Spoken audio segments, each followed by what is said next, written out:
Hello and welcome to the Chapter 2 Season 4 Grand Finals of the Fortnite Champions Series. It's your boy Zeke, and joining us here on the analyst desk, we've got none other than Shy Wager and Reese. Guys, yesterday we had some incredible games, and today we are back for the exciting conclusion and will crown a brand new FNCS Trios champion. How are the hype levels, boys? I love asking this question because I love the memes it provides. Provide me with memes, please. I'm waiting for the Reese clap back, but for me, it's absolute maximum for EU and NA East today, and all the other regions around the world that have already finished up. I'm so excited to watch even more grand finals. I may not clap back, but I will say, this is me currently on cloud 9. Okay. This is me. This is me over the moon. Okay. And obviously also, my hype levels are still off the charts right now. Wow. I have to applaud you, sir. Thank you for providing the memes. That's what we live for. Also, big shout out to everyone in Party Royale. If you're tuning in here, watching us live, hello. Thank you so much for taking time to hang out with us. We hope you have an incredible time. Use your favorite emotes. Use the paint. Throw the tomatoes. All of the above. Just let's have an awesome time. We've got 7 games of EU ahead of us, and it's going to be an incredible time. Now, real quick, let's talk about the broadcast and what you guys can expect as viewers as we were watching throughout the show. We're here in Grand Finals. Now, what got us here? Well, we started things off with an open round qualifier. From there, the top 15 trios pushed on through to heats. There was a 2-day competition, 6 games apiece there, where the top 8 trios then moved on to Grand Finals. However, yesterday, there was a very special wildcard match where one trio, the Victory Royale of that single game, that trio joined the 32 trios already in grand finals, and we kicked off 5 matches yesterday. We are here for the next 7. Shio, at the end of this, there's going to be brand new FNCS champions. And they'll have that axe of champions as well. It'll be EU, the region that we're watching first. That wildcard match team is performing so well today as well, but at the same time, day 1 was just its own separate thing. Now with day 2, the scores are combined, but there's brand new stories we'll get to watch happen at the end half of these grand finals. That's right. Now you're probably asking yourself, well, Zeke, Shio, how are these guys earning points? What are they doing to move up and down the leaderboard? Hey, don't even worry. We got you covered. Take a look here. We've got the Victory Royale. It's worth 25 points. There's 33 trios competing, so if a trio can land in 17th or higher, they'll start to earn points for placement. And finally, every single elimination is a point. Now, Reese, we always kind of go back and forth. Where on the spectrum should they fall? You know, we've seen trios like Mongrel, Mitra, and Tayson. They've got that average placement of 3.6, which is basically placing 4th every game. And they've got an average elims of 8.4. So these guys are just far and away balancing this perfectly. You know, average elims of 8.4 is already above what we see from most teams who win their region. It's usually around like that upper 5s to mid 6s range. So these guys are already slaying out way harder than the average people who are winning their region. They have better placement at an average of 3.6, and they have 2 Victory Royales out of 5 games. So they've won 2 games out of 5. So these guys are just playing out of their mind. They're managing to balance eliminations with great placement, with also managing to pick up that Victory Royale, and that's why they're so far ahead in first. The biggest question will be, can they continue that momentum, right? Can they keep this going across the next 7 games? But not only are they walking away champions, not only will they have a trophy that they can show literally anyone in their lobby, the world, they will also be walking away with a bunch of prize money coming in first place, but also just being able to make it this far, they'll walk away with something. It is going to be an absolutely incredible day for Fortnite. We're going to watch some of the very tippy-top performing trios, some of the craziest action. We're talking some of the craziest play. I'm hoping for some big wow factors, just like, hey, I'm just going to go find an RPG. I'm going to go loot a shark. That's what I want, Shy. I mean, absolutely. It's Europe, right? So we'll have to have that every single time, and it's always in a new way. No one can really predict, not even Reese, I'm going to say that, when it's in-game stuff that's going down. So I'm excited to see what happens today. It's going to be an absolute blast. I think I'll predict it. Come on. Okay. I think, you know what? Maybe we'll have an RPG rocket launcher elimination thrown in there, something in the mix that'll kind of throw things up. I do expect it. You know what? There is always stuff that comes out of the blue that's always hilarious to watch, be it, you know, vehicles picking up eliminations or anything like that. I hope we do see something good like that today, though. Bro, you know I'm right there with you. Now, of course, we do have other regions. 7 total regions are participating, and some of these regions have already concluded their games, and we actually already have some FNCS champions. Let's kick things off over in OCE. Congratulations to Jinx, Alec, and Worthy. 244 total points, a victory royale, and 71 eliminations. They will claim the Axe of Champions. Incredible performance by these 3 guys, and if anyone knows the OCE region, they should not be surprised. Jinx, Alec, and Worthy have qualified for every single FNCS that we've had so far, the grand finals of it. 6 out of 6. And Jinx has won 3 of those now, making him now a 3 times FNCS champion. Dude.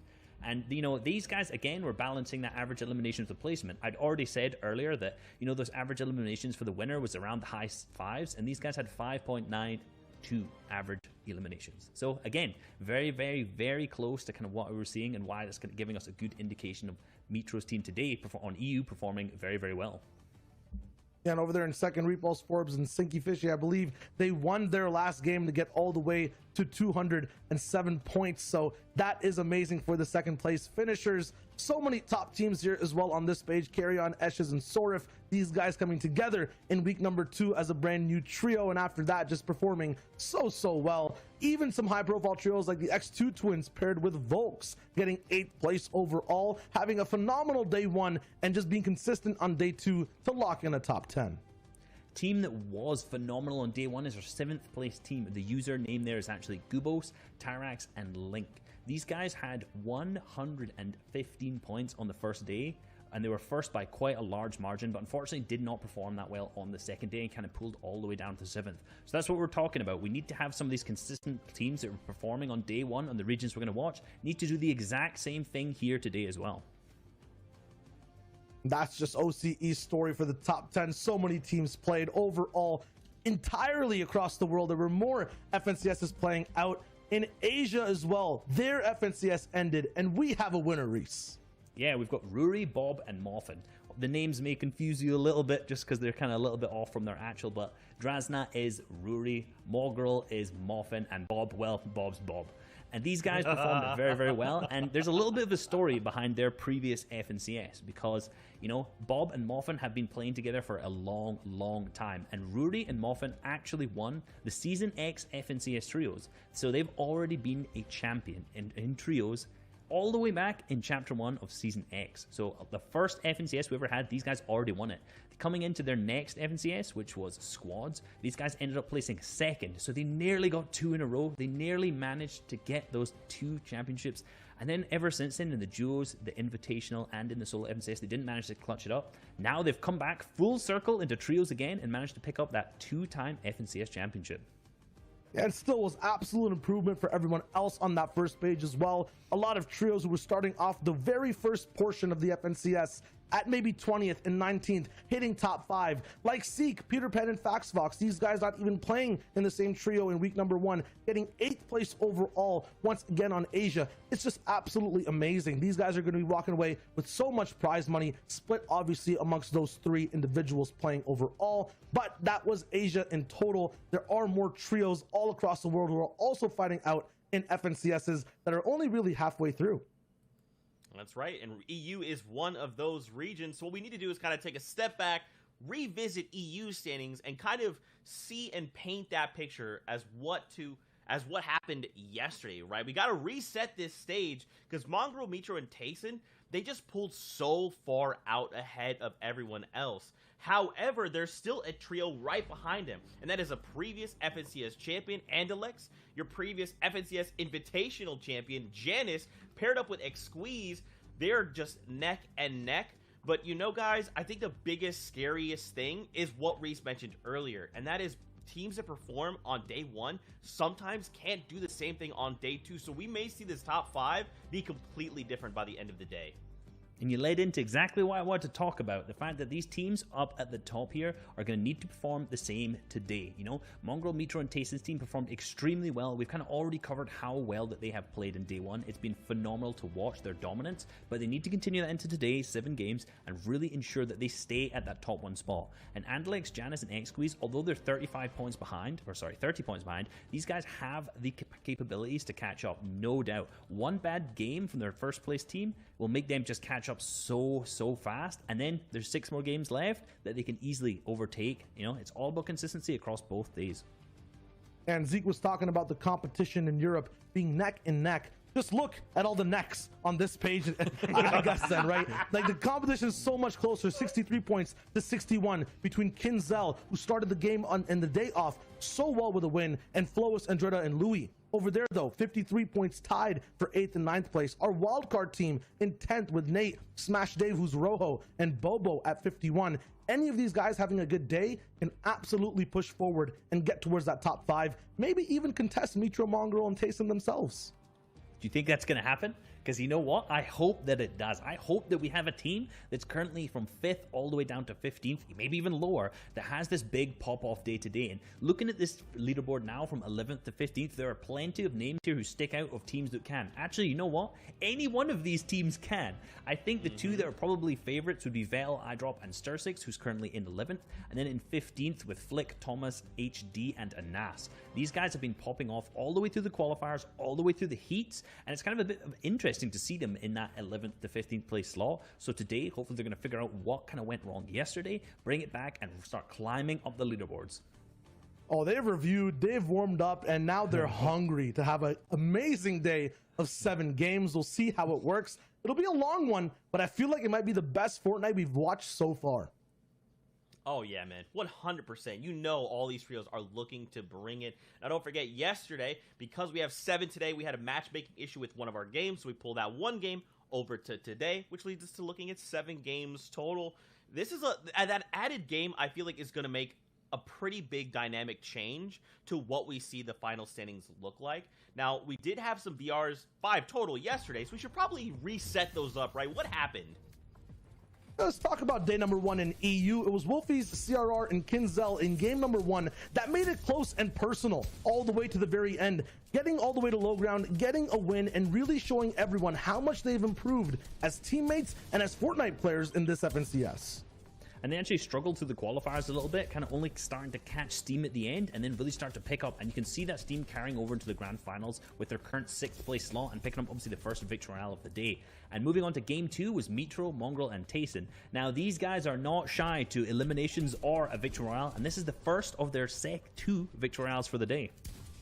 And speaking of 2 victory royales, we're just the number 2 in 2nd place. Andalex, Janus, and X-Squeeze, who is Duck on top, were the individuals to get the game 3 victory royale. They did it back to back. They did it all, basically securing the win alive, making sure everything was perfect, and wrapped it up in such seamless fashion.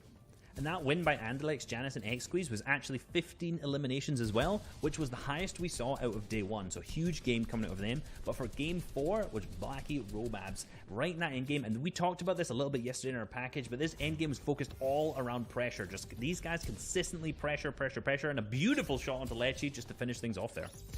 Yeah, Lechi got a little bit of an alley-oop all the way from Blackie at the end of that game. But you were talking about 2 wins. Here's Mongrel, Metro, and Tayson's 2nd one, and it felt like it got even easier for them as the day went on. It did. You know, these guys popped off. They didn't get as many eliminations this time, picking up 9, which, you know, these guys are capable of big games. We saw them in the heats pick up a 19 elimination victory royale, so 9, a little bit less than, but given the consistency that they had throughout the day, a victory royale with 9 elims is still absolutely amazing. Yeah, so that was kind of the first day for EU. A lot of action, some sprays, some team damage too. It was amazing, Zeke. Bro, it really was. I'm telling you, I could not be more excited. I get to hang out with you guys to watch this. We get to hang out with our casters, everyone at Party Royale, everyone at home. It's going to be so much fun, and I can't wait to see the final results. Now, of course, speaking of those results, you guys actually made some predictions. Our casters and our analysts decided which teams they thought would walk away the FNCS champions. Sundown kicked us off. Floki, Clement, and Nikos. Now, right now, these guys are in 5th place But again, we've got another 7 games on deck. They can turn this around. Yeah, they can turn this around, and Clement is known to, because he's the only player on EU who has actually managed to qualify for every single FNCS. So the only one out of the entire region. So this team has the potential to do extremely well. We know they're consistent. And obviously Floki and Nakoz also both very, very consistent players themselves. Moving on to my pick, though.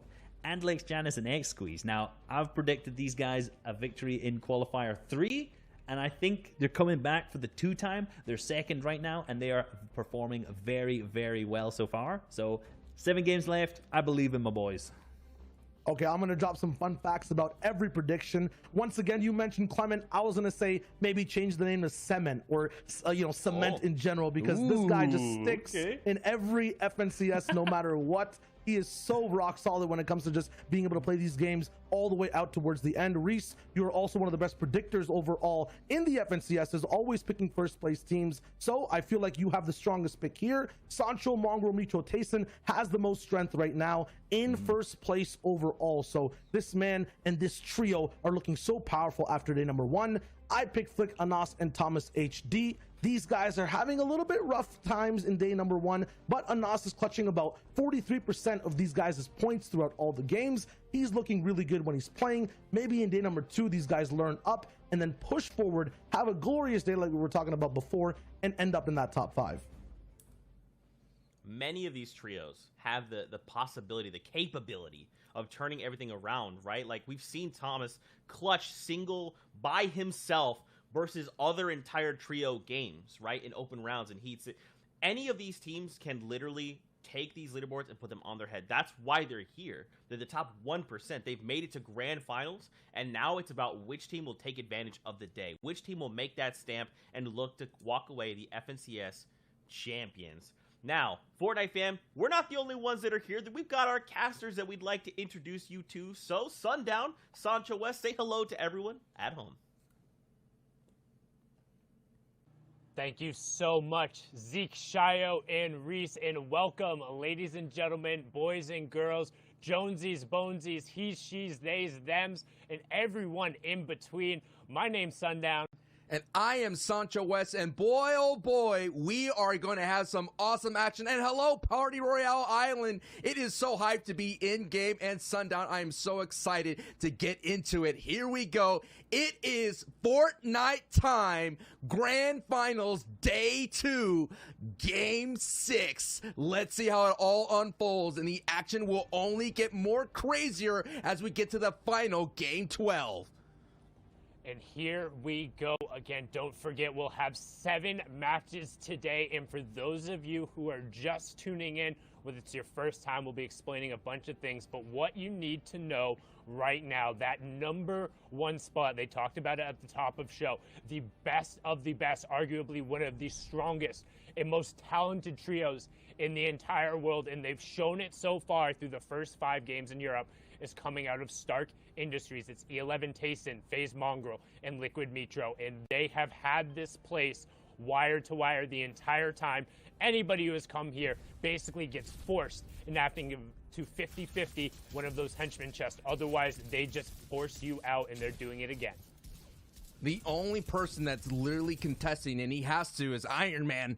And Iron Man is getting destroyed by the Thanos of the Fortnite world, and that is the Big Grawl and Mongrel. And what's the most interesting thing is when I tuned into Mongrel's Twitch stream after this incredible day 1, he wasn't creative. Free building to stay sharp. That's the champion's mentality. There's no celebrating. They still know they have a job to do. Mission is not complete. And what was a really sweet moment, so to speak, and I know that may be a strange thing to say when you mention Mongrel, but a really sweet moment was that he was asking for a prayer from his community. He said, look, I'm performing at my best. My mates are performing at their best. I 100% believe that he will be the Fortnite champion at the end of the day and that he will come out on top. That was a very touching moment to tune in to Mongrel stream. So this trio right here, everybody has their eyes on. Everybody in the Twitterverse, the Fortnite fam, was wondering how they would perform. And so far, Sundown, nobody's contesting them. So nobody's going to step up to the challenge to slow down this train.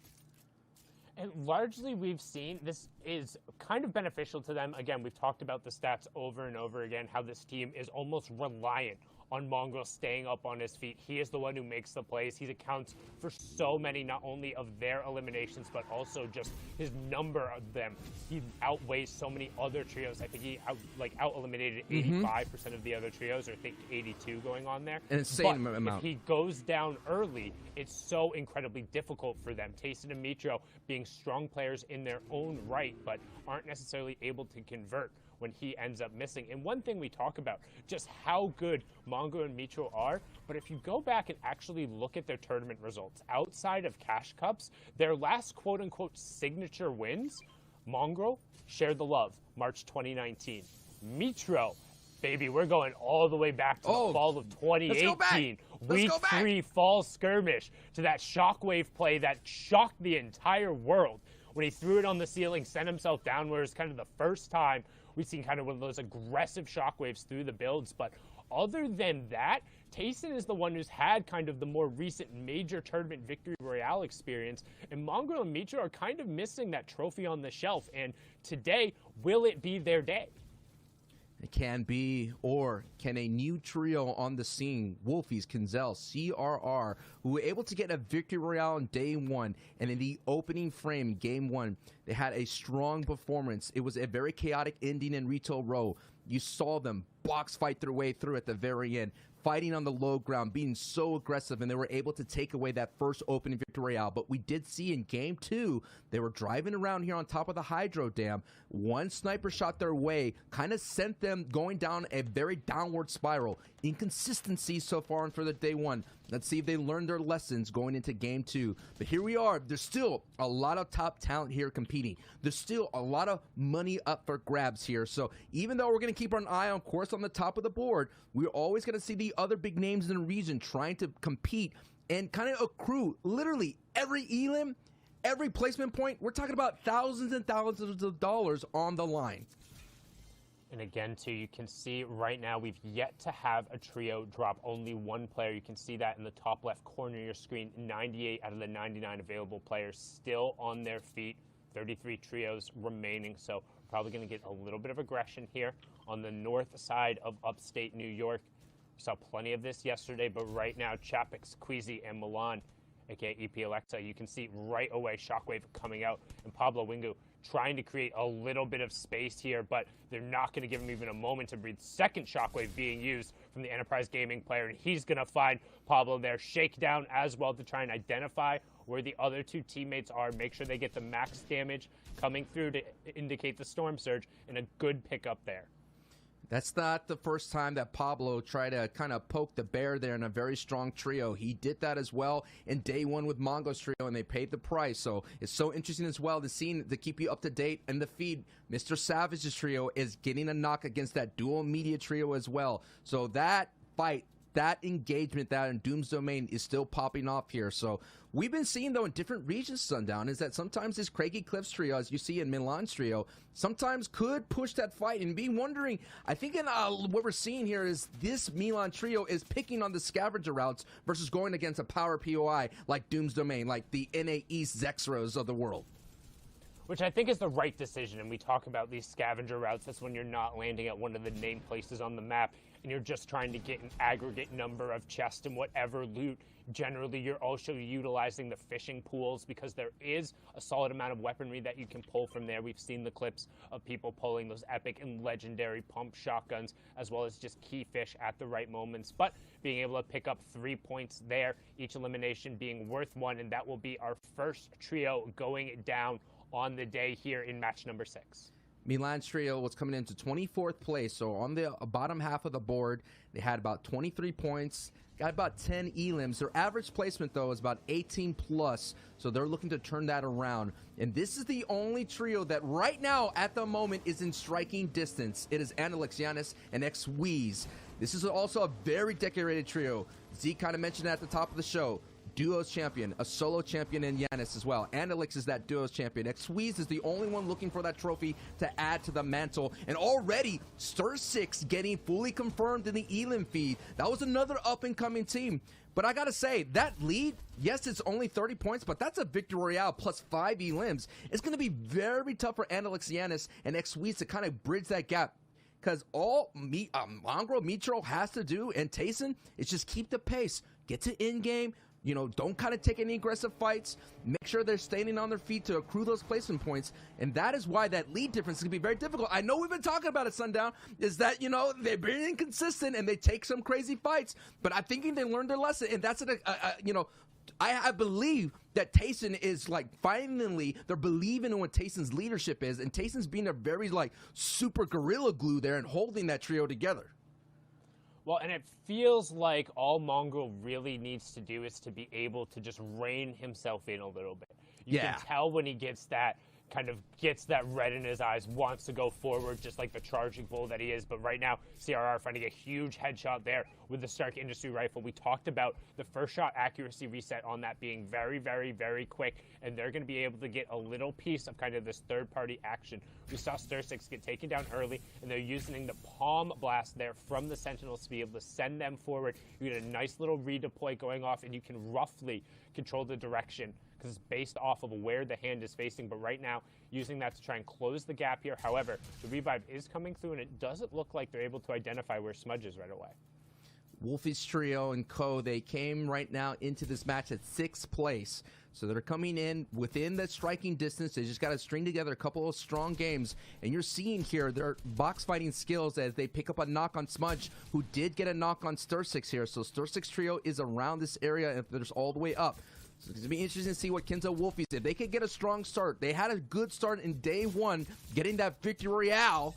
Nice. Wolfies with the confirmation right there with 2 elims, looking really, really solid. I'm expecting this trio to start picking up elims, considering that is what they do best. Their average placements is about 12th place. The average elims is sitting at 3. No doubt this trio could do a lot more work, but it was that game 2 goose egg that really did hurt their stride, and we have to avoid those goose eggs going forward. So if you're on top of the board, you don't want any zeros. You don't want to get knocked out before that 17th place threshold. You want to keep doing what you do, and that is what Benji and Savage now they have to do. Now there's no Lechi, so that's going to be a duo moving on. So, it's going to be so much riding on the line for this to keep up the pace that they're sitting in 3rd place at the moment. Yeah, and they've had a tough time coming out of Dooms recently. We saw the dual media pressure come onto them, Lechi getting confirmed, but generally you've seen them be very good at prioritizing getting the reboot and then remaining 3 up. However, not quite able to get that over either, as they only got 2 eliminations, so seems like a little bit of a split fight out of Doom, but decent loadout right now on 100 Thieves. Mr. Savage there, you can see, also has the epic sniper rifle to help contribute kind of towards the picks. And so far today, we're seeing a little bit of a slower match. We're going to have 21 players threatened by Storm Surge. You can see the damage threshold warning there on the right-hand side. Luckily, these guys off of the contest are 890 above. Now, if you are new to competitive Fortnite, Storm Surge is actually active in every single game, even the regular squads and solo lobbies, but it only triggers when you have a certain density of players. The current threshold when the second zone closes and we go to zone number 3, the number we're looking for is 70. So the 21 players who have done the least amount of damage to their opponents will be put under that Storm Surge pressure. It does 25 damage every 10 seconds. So while you can use utility to out-heal it, generally it makes you go aggressive. And there you see the dual media trio in the background there. But just to give you an idea how important Lechi has been in these grand finals, he is currently leading the way if elims. So now they're missing that. They are kind of spreading that workload almost evenly, 7, 8 respectively for Benji's and Savage. But they've been the only trio that's been fully all the way up. Like, they spend the most time as a trio. So this is going to be one of the rare times in these grand finals that Benji and Savage got to go as a duo. So they're truly putting in that team effort, and the results are speaking for themselves considering that they're in 3rd place. But you can see that the injury that's been caused by that dual media trio out in that distance here, they're basically 2v2. You're just seeing that, a contested Doom's domain could just leave you, yes, you get that opportunity to get that power weapons, opportunity to get those loots, but at the end of the day, man, you're going into these dangerous zones injured. And you can see Squeeze picking up eye drop there. He's going to get the confirmation there. Matzo's getting busy on top of these guys. As Savage actually eats a bunch of bullets in the back. I think that was either the dual media or one of the other teams who's kind of posted up on the side there. They're going to work along this bottom side tunnel here, but they need to be conscious of the fact that they don't have a ton of white heals outside of the chug splashes, and largely they want to save those for in-game scenarios or when both of them need them, if possible, because now it's just going to be effectively wasted as they're thrown against Benji there. And you can see Savage has a player at his back as well, hopped into the box, but they're not paying attention to where Benji is brilliantly done there to get the first conversion. That's largely going to be Storm Surge pressure, but above them, raining down shots on the Centric ADN and the Train Hard duo Matzo and Amplify, but Benji going to be able to clean up one. Savage gets the other, and a nice pickup for them there. 4 points so far, but Savage, man, very little white HP.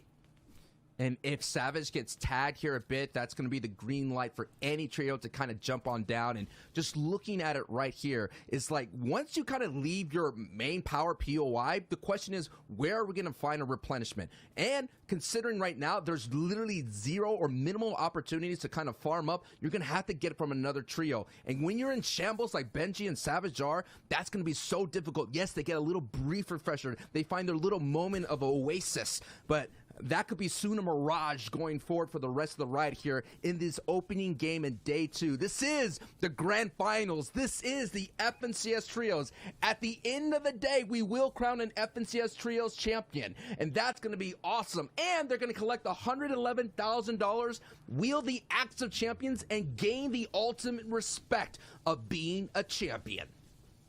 And are currently on board here. They were 5th coming into the day. Solari, Floki, and then Rams Clement and Nakos, the French trio, being absurdly consistent during their heats and having a good start to the day yesterday, but 2 really waffling games there. Games 3 and 4 made it tough and kind of allowed for the top of the leaderboard to separate themselves out a bit. Now, one thing about this trio in particular is they're a little bit more aggressive on average than any other trio in EU. They generally will pick up their first eliminations around 8.5 minutes in, which is more so than a lot of the other teams. So despite being uncontested, they're more than comfortable to go out and not only get tags, but look for confirmations. And one thing I want to note, we went from 91 players to 66 players in that nice little spurt there. So the Storm Surge driving plenty of action and plenty of points being doled out, but it's all in the form of those eliminations because the placement points won't come through until we have our top 17 trios. It's the same thing that we saw in NA East in their day 1, which was just a fantastic cast covered by Ozzy Antics and Monster D-Face. All those players in the NA East region were playing so tight to the chest. They were making sure that every build mattered and every peak mattered, every edit mattered, and we were seeing those crazy Storm Surge, or I remember like 5 minutes will pass and everybody will still be alive and up and running. As we've seen in the feed, Analyx gets a confirmation on Vettel, so Vettel, iDrop, and Stir6 are out. Benji is still cooking up right there, going against Carrot, a new star that kind of prop up on the scene in the FNCS Invitational as the coolest Carrot. But hey, I don't know how long you could be cool, man. It's time to heat up, man. I don't know what you got to do if you're the coolest Carrot, but now it's time to heat it up because right now the action is heated up as we can get a nice overview of Thomas HD and that trio who had a decent start. They pulled zone, and I really believe, and I'll get into it if we have an opportunity, I really believe that shifting that landing from retail, from Dirty Docks to retail rope is really affecting that Thomas HD trio.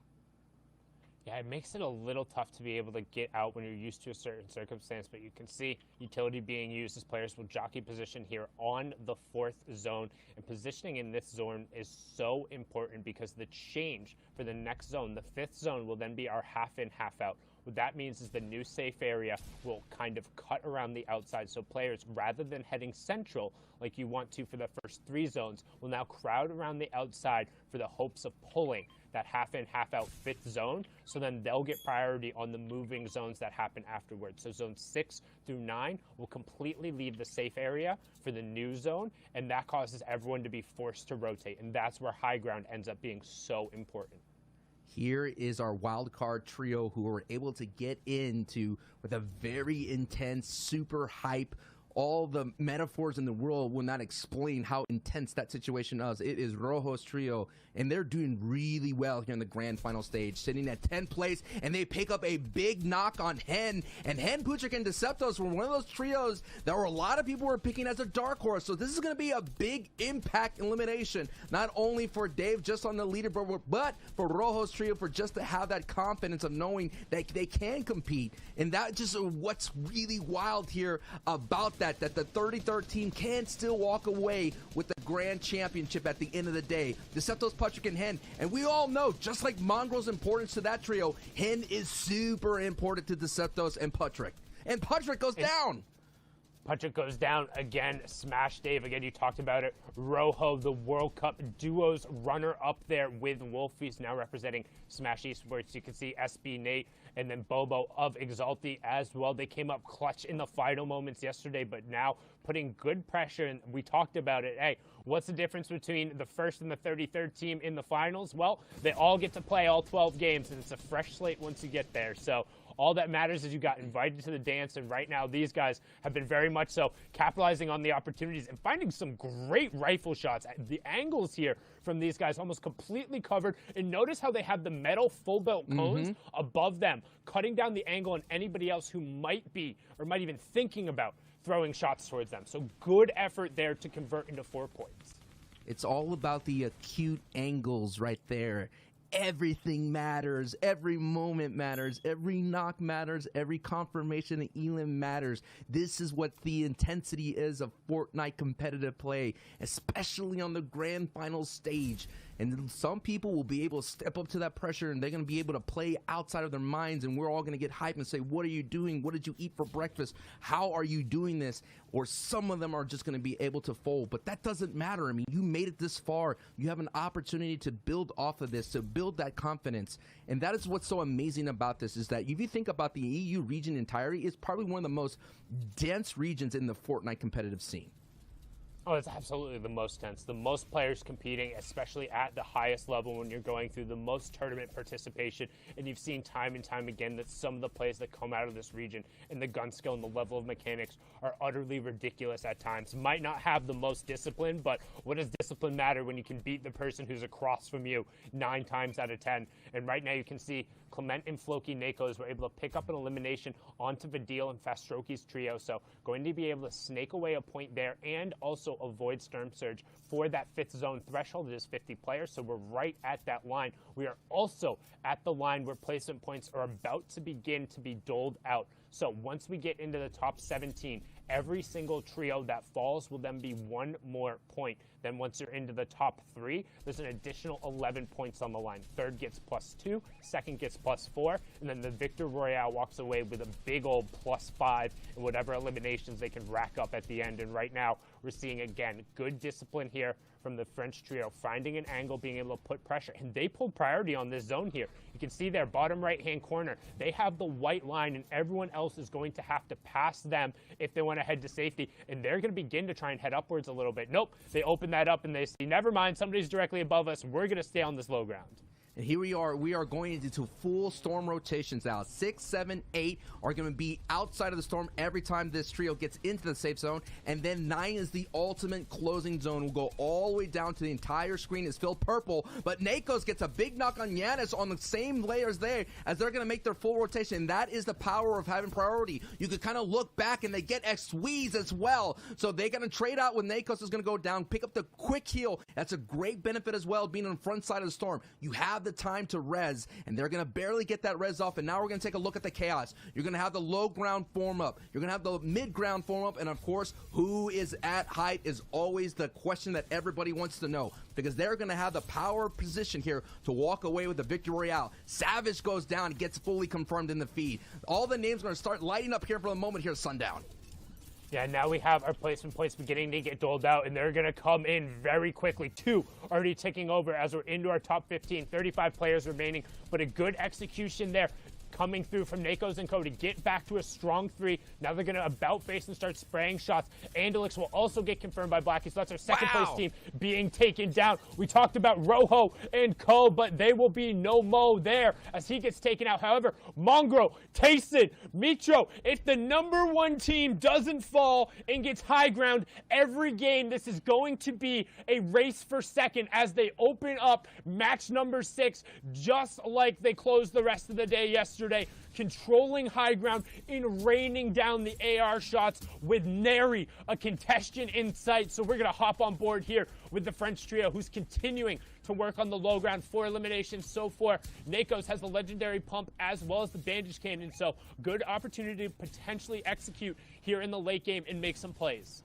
CRR stealth. Wolfies does get knocked, but it is an opportunity, though, for at least Clement, Floki, and Nakos to kind of close the gap as much as possible. Yes, already metaphorically as well. On top of the leaderboard is Mongrel, and on height is this game, as Nakos does pick up an Elin right then and there. It's so important, though. We've been seeing the playstyle in the EU region to overcome height at a moment's notice. We've been seeing a lot of low ground victory royales. The question is can Mongrels hold on? And Kenzo is actually going for height. It's Cammy. Two teams are competing from height, and it's going to be Tayson that's going to be left on alone. And you mentioned Mongrel going down. That is the ultimate closer for that trio. Mitro and Tayson are going to have to do it as Cammy and Raxo take control of height, as you're seeing on your bottom right. On the top right is going to be the low ground, and Clement, and man, look at them. They're getting so many Elims right now, already with 7 Sundown.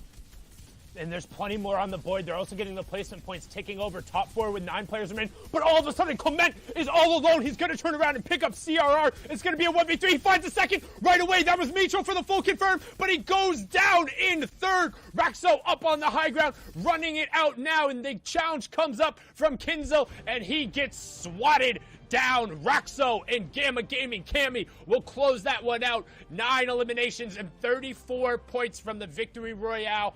Match 6 closes out there. In a blink of an eye, before you know it, a Victory Royale is accrued by Raxo and Co. We're going to need the breakdown from Zeke, Sayo, and Reese. What you got for us, fellas? Well, we got Sancho is day 2. And we have even more day 2 teams. This is what we were talking about at the very beginning of this show. Cammy, Artur, I cannot believe they find themselves the Victory Royale. Just for clarity, they came in and ended day 1 in 14th place. And now they're going to start day number 2 with the Victory Royale and eliminations. I mean, this is exactly what we've been talking about. I'm so surprised, and gentlemen, we're going to break down kind of what went down a little bit more in just a little bit. But remember, we've got the standings. We have these cumulative leaderboards. You've still got Mongrel, Mitro, and Tayson. They're far and away, even after that game, I mean, 40 points ahead? I don't know how they're doing this. It's like they didn't win that last game, but they did not lose it either. They got to survive all the way till the very end, and now they have an even bigger lead, Reese. 17-point match for them.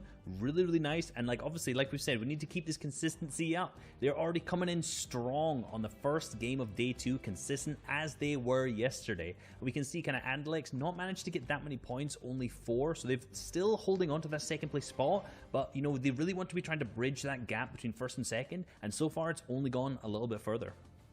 Yeah, so our top 3 also switched up with Benji going down to 5th, and then we see another trio, Kinzel, Wolfies, and CRR get 3rd overall. This is what Zeke was talking about, though. Raxo, Cammy, and Artur of Victory Royale, 14th place all the way now to 6th with 76 points. Wow, that's impressive. And, you know, to answer a little bit of Sancho's question, how did they do it? They did it because they were popping off on low ground, being really, really consistent. They managed to keep that mobility for the end game, take height, and win the game that way. So really nice play from them, pushing them up from 14th all the way up to 6th. Yeah, and all the way from 6th down to 15th. There's been a few switch ups here and there. Nate, Rojo, and Bobo move all the way up to 11th from 15th from what we saw before. Cooler, Robabs, and Blackie are getting that Victory Royale, but are slightly teetering off now, dropping out of the top 10 place. And Paige, we'll see if they can bring it all the way back. Vettel, iDrop, and Stair6 also a trio to look out for that plays very consistently. And Falconly, Yaxo, and Skype, I love actually seeing their names now. It looks so clean in 15th place. 47 points, not too far behind the competition. Still very close for the top 15. You gotta love it. You gotta love it when you can read the names, it's clear, and you can find the players. I'd love it. And all the teams that you're seeing here between 16th and 20, you know, most of these guys are really struggling with that early and mid game, in particular with Storm Surge. You know, these guys in this grand finals kind of lobbies, going for Storm Surge tags is extremely difficult, and your strategy really needs to be down. Queasy Milan Chapix in 19th, coming out of Craggy, is really struggling with that right now. So hopefully they can figure out their strategy, get their points, and keep moving. I think we could chalk some of this up to just first game jitters, right? Like, we watched the top 3, except Mongrel, Mitchell, and Tayson, kind of fall a little earlier on than expected. But again, we've got 7 total games. We've got 6 more. It's okay, just first game jitters. Let's just test the waters. Okay, game 2. It's time to bring it. Let's go ahead and talk about what kind of transpired in this last game, as well as walk back through the Victory Royale. There's a couple key things that happened there that if you blinked, you missed it. Absolutely. Throughout the entire FNCS, we've been focusing on the top 8, the top 15. Now it's about the top 3, especially from day number 1 and how they looked. Mongrel, Mitro, and Tayson landing over at Stark Industries, one of the best POIs, and they had a very good game in day number 2. Some would say the best POI, but the second best POI, in my opinion, over at Doom's Domain. We're checking in with what was our third place team, which was Benji, Savage, and Lecce. They are contested similarly to the end few games of day 1 by the dual media trio, fighting off spawn every game now. Yep, and Reese, this is your pick over at Sweaty Sands. They're looking pretty strong as well.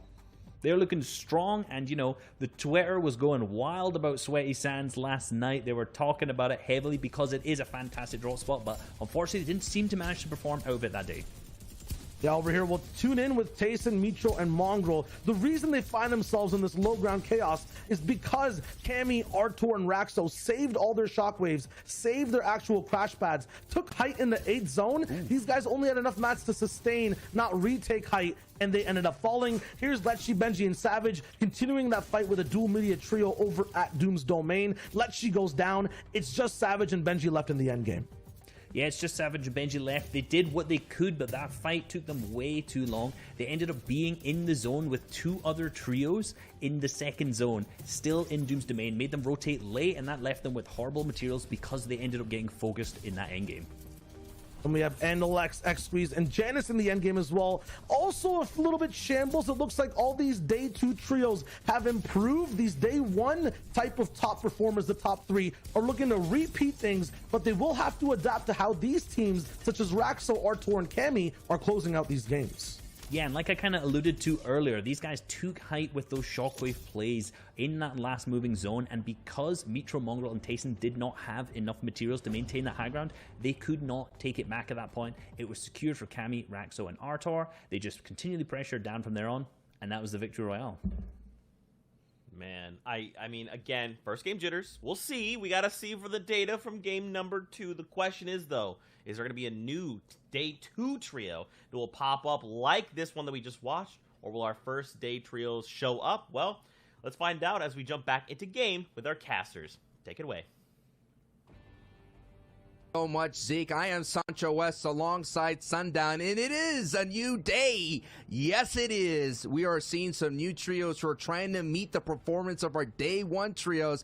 And hey, that number 2, sometimes a sequel, it can be better than the original. We all talk about movies here. Sundown, you've seen it before, and here's take a look at our game 2 of 7 here in the grand finals. And we're going to see a finish here up in the Northwest region, which is going to really favor that Doom's Domain and, more importantly, that Sweaty Sands trio. Yeah, what is going on just slightly west there of the ruins? There's like 3 different teams and 3 different triangles all fighting over kind of the one henchman chest that's guaranteed in that area and a couple others. So a couple scavenger routes that are directly on top of each other. We're going to hop on board here with somebody else executing on one of those scavenger routes. This was our match number 6 winner as we turn over to now the official backside. We're on the back half of the games here. Matches 7 through 12, and right now, again, we talked about it at the start of the morning, it's who can catch Mongrel, Mitro, and Tayson. And despite the fact that this trio was able to take away the victory, they were able to sneak up there into a 4th place with 3 eliminations. So still a 17-point game coming out of them there. As you can see a little bit on how the scavenger execution kind of goes about. The key is maximizing your materials, getting enough distance covered to kind of scout where you're available to go to next, and see if there's anybody you can potentially ambush who's also running one of these routes. But so far, not going to happen, as we're going to swing back on board here to Clement, Nakos, and Floki. And we talked about this already, Sundown. This is one of those trios that were very deadly in heats. They kind of get up really quickly to get those elims. You mentioned 8 minutes or less, and they get an elim. They average about 5 elims in their qualifiers and heats. They looked really good. You picked them as well to walk away as the grand finals champion. And we had some day 1 jitters, a little bit of stumbling blocks. And now they're just seeing this new opportunity. They took a break that is so important. Now we're at that official halftime point. You just to be able to change your playbook just to change your trajectory. And like we mentioned, it's just a shift in just a little bit. You don't have to do anything too crazy. Just a simple shift could get you back up into the leaderboard standings.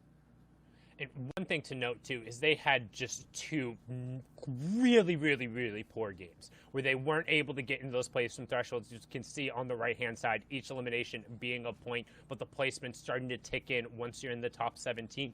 And for a trio like this in particular, they thrive on consistently getting placement points. They're not necessarily known for those absolutely massive over-the-top victory royales. They're more than capable of winning a game, but it's not typical for them to be getting those 15, 16, 17 eliminations VRs back-to-back. They did it in heats, though. However, now we're going to swing over to a little bit of contention going on. It's the battle here at Doom's Domain, and yet again, as we saw during the qualifier 3 rounds, Benji and co. controlling the vault and then utilizing the secret passageways back and forth to try and get positioning over here on the north side of the house. And you can see the dual media group now trying to rotate back over here. However, all of the onus here is really going to be on Benji and co. to take this one out.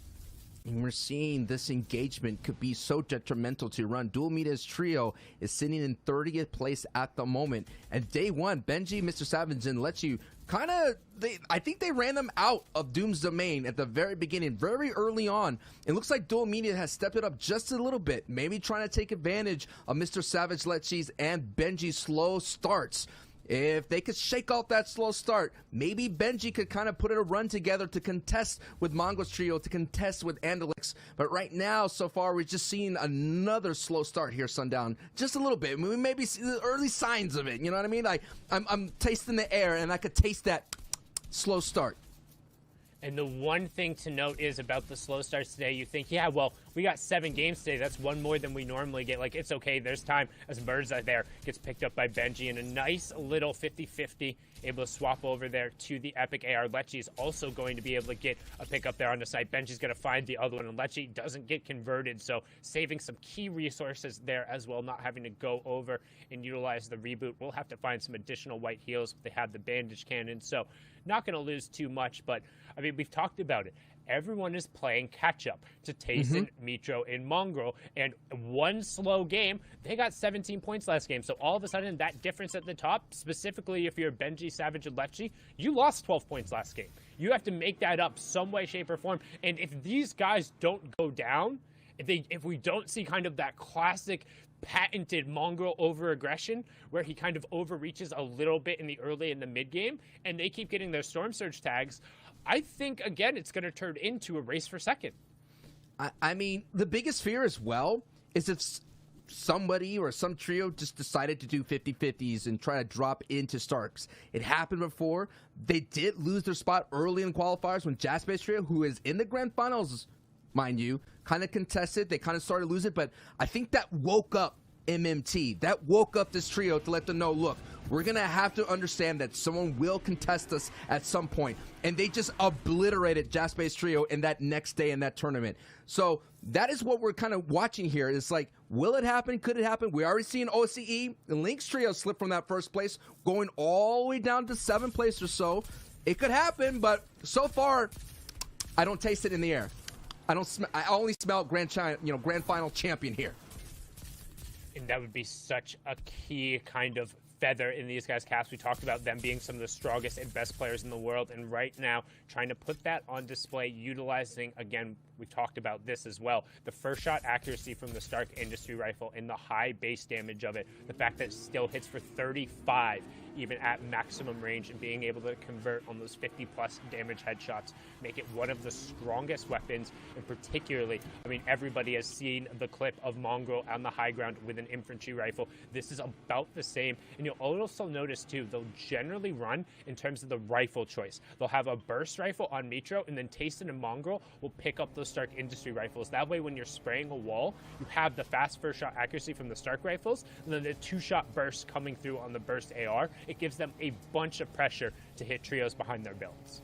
We saw that stat of Indretta, Sapphic, and Mongrel having 15 plus elims, so they are slaying out. But what a metaphor. You see Mongrel's trio all decked out, swagged out, and whiplashes, and then you see everybody else in the back of the pack trying to catch up in the coop. That's the kind of race that we're talking about. Can the turtle catch the hare? And this hare has an extreme crazy start, and they're not going to be lazy like that story hare. They're not going to take a break. They're not going to eat. They're going to keep running at full speed. They're going to take their whiplashes and cross the finish line. The question is, can the people in the coops and the trucks, any kind of Fortnite vehicle, man, I'm going to take it all the way back to the board days and maybe the shopping cart days, who's going to catch up to that whiplash trio? I don't know who that's going to be.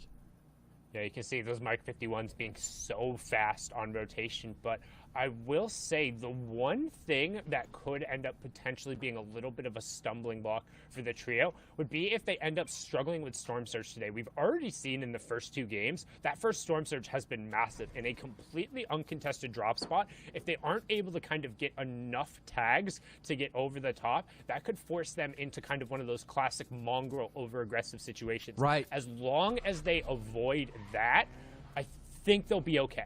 Right? I think that if they've done enough so far where they have the playmaking ability over the course of these 6 games, that they're going to have at least 1 or 2 more solid games in that instance. As long as they don't have 1 or 2 absolutely ruinous games by Storm Surge, this should be good enough for them. But right now, we're going to hop on board with the pressure coming from iDrop straight into the box. Downs gets picked up there. No problem from iDrop 7. However, Stirstix is going to eat a little bit of a problem there. He gets caught in a separate box, and all of a sudden, the 2v2 on the mark, you can see iDrop trying to push forward. They're going to try and get a little bit of a disengage, make sure they can get shields up, but a little bit of a slip up there from what is normally a very strong box-to-box trio.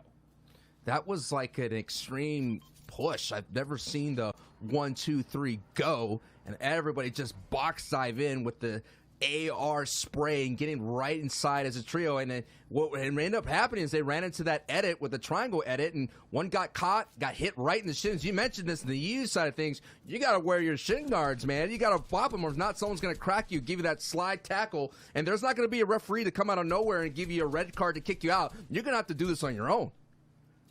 Yeah, worst case scenario, you'll get a warning there in the form of one of your players dropping down, but the retaliation not going to result in anybody else being sent off. You can see Nems and Wave Doko rotating through the river, using that downstream current to try and get a little bit of speed, but iDrop being aware of that as well, getting good pressure onto him here, and actually looks like they're trying to kind of pick this fight 2v3.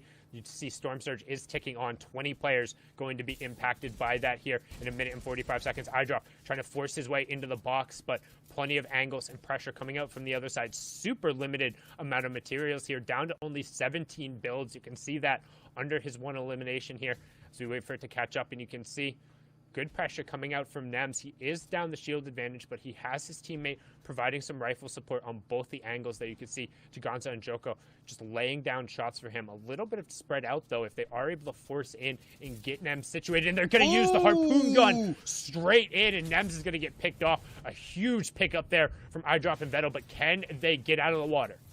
You're just seeing how great this trio is, but I think what's really affecting them as we're seeing them to try to capitalize and close out this trio is that essentially that change in drop spot is really hurting them. Look at their power weapons. It's not there. They're really doing this with green weapons and not having that firepower. Yes, you could be the most extreme trio that's going to fight hip to hip, but when you're not as strong as Monster was like to say, a 1.5 player that's walking around with an epic shotgun or legendary shotgun, it's just going to be so difficult for you to close out these fights. It's a matter of stamina, and you don't have the necessary stamina considering that you're basically going into these engagements in shambles, and already iDrop 7 goes down. Sirstix is already out, and Vettel is literally on the green HP as Storm is going to overwatch them, and there it is. They get cleaned up, Sundown, and this is the same interesting that I was talking about Thomas HD, the change in drop spot.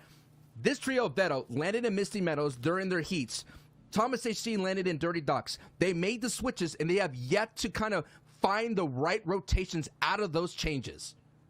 We can see all the action going down as everyone trying to get above the Storm Surge threshold. But most important to the leaderboard there, we saw Andalex and Co. ended up having at least 2 of their players fall. So going to be forced into a 1v3 situation unless they can stick a revive. We're going to hop on board here. Nako's Clement and Floki sitting on 1 Elam, courtesy of Nako's vertical shockwave coming out, pops him up into the air, but not going to really find anything. Going to be able to utilize his hard mats, just kind of drop back down. You can see the Elam feed lighting up, and the only thing that matters is we're not seeing Mitro, Mongrel, and Tayson on the right side of that feed. In fact, we saw them on the left side of that feed getting a knock, and right now, Vadil, Kylie, and Frostroki under pressure here from our top 4 French trio of Nako's, Floki, and Clement.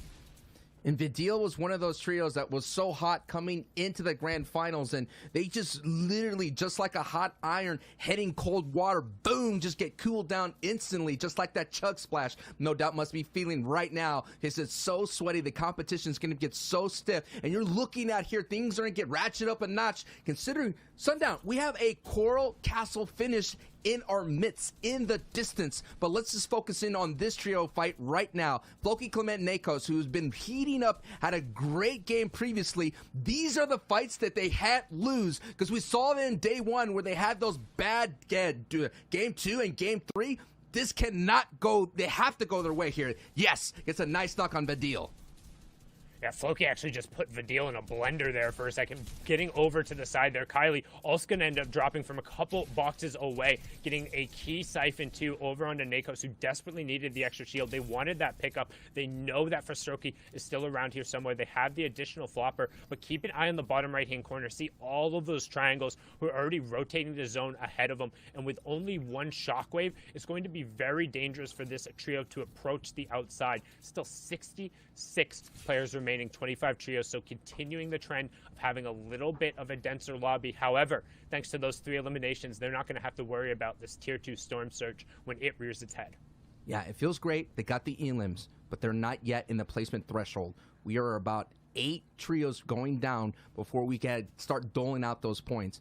And this is the things they're already overcoming these engagement obstacles, but they're not out of the water yet. There's still some stormy skies ahead of them. Nakos, Floki, and Clemento are making their way up the board slowly and surely, but they're going to need like a big victory royale to catch the monstrous lead that Mongrel's trio has. And yes, look at the mini map. So much aquatic terrain to kind of navigate here, and that's going to be so interesting to see how it all goes down, as Nakos though does get a little bit of lobby focus, but that's what you got to do. You're going to have to shoot back and let the people know that are doing those window edits, stop shooting at me.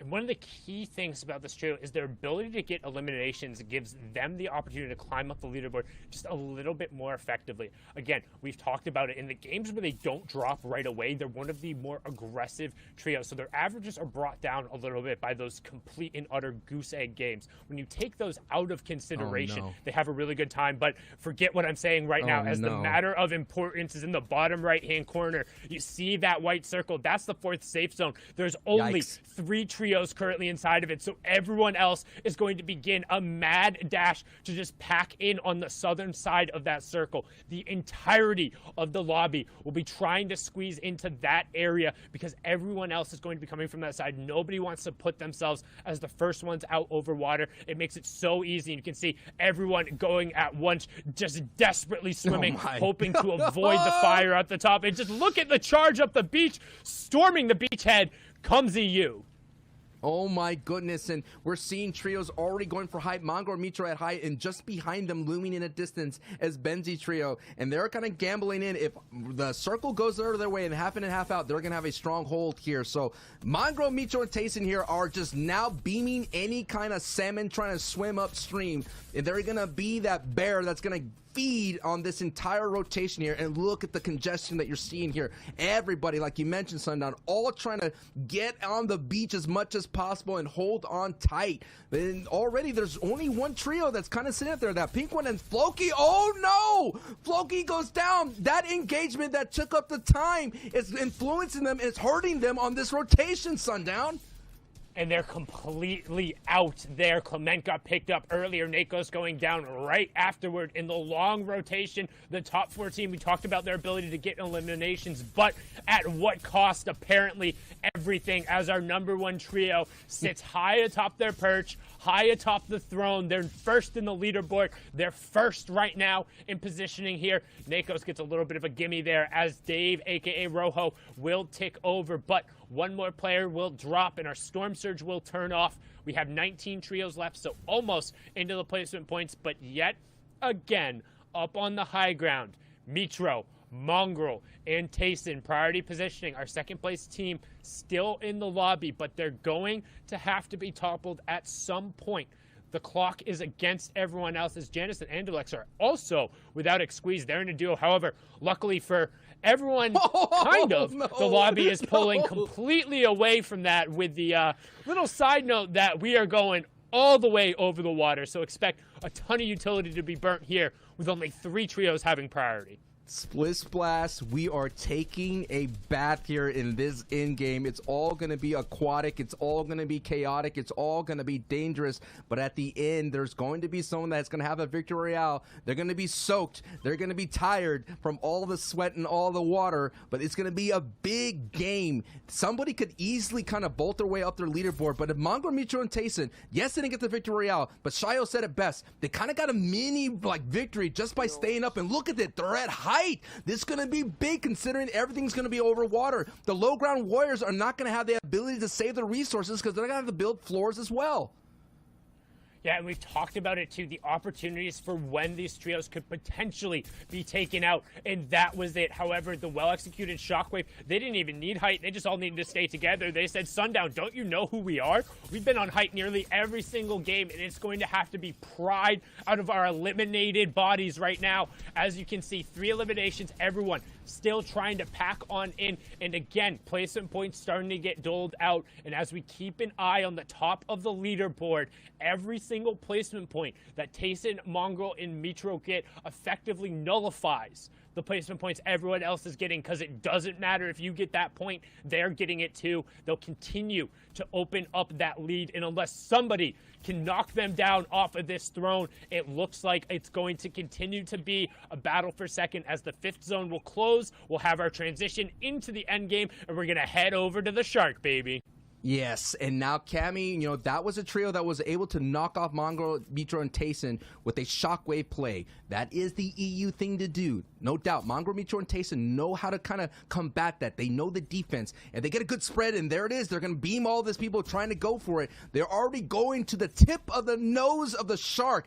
They're becoming the sharks of the region. We already have a rogue shark in NA East, the X-Set boys, and all that, but Mongrel, Mitro, and Tayson are being the alpha predators, the apex of right now in this EU region, and that is proof in the pudding considering they're sitting on top of the leaderboard and they're looking pretty and they're looking swaggish because right now Tayson picked up a knock in the feed, and we already seen this. Double E limbs comes from height. The E limb natality is strong with this trio. And you can see, have you ever just wanted a shark with a laser beam on top of his head? Well, this is the best you'll ever get.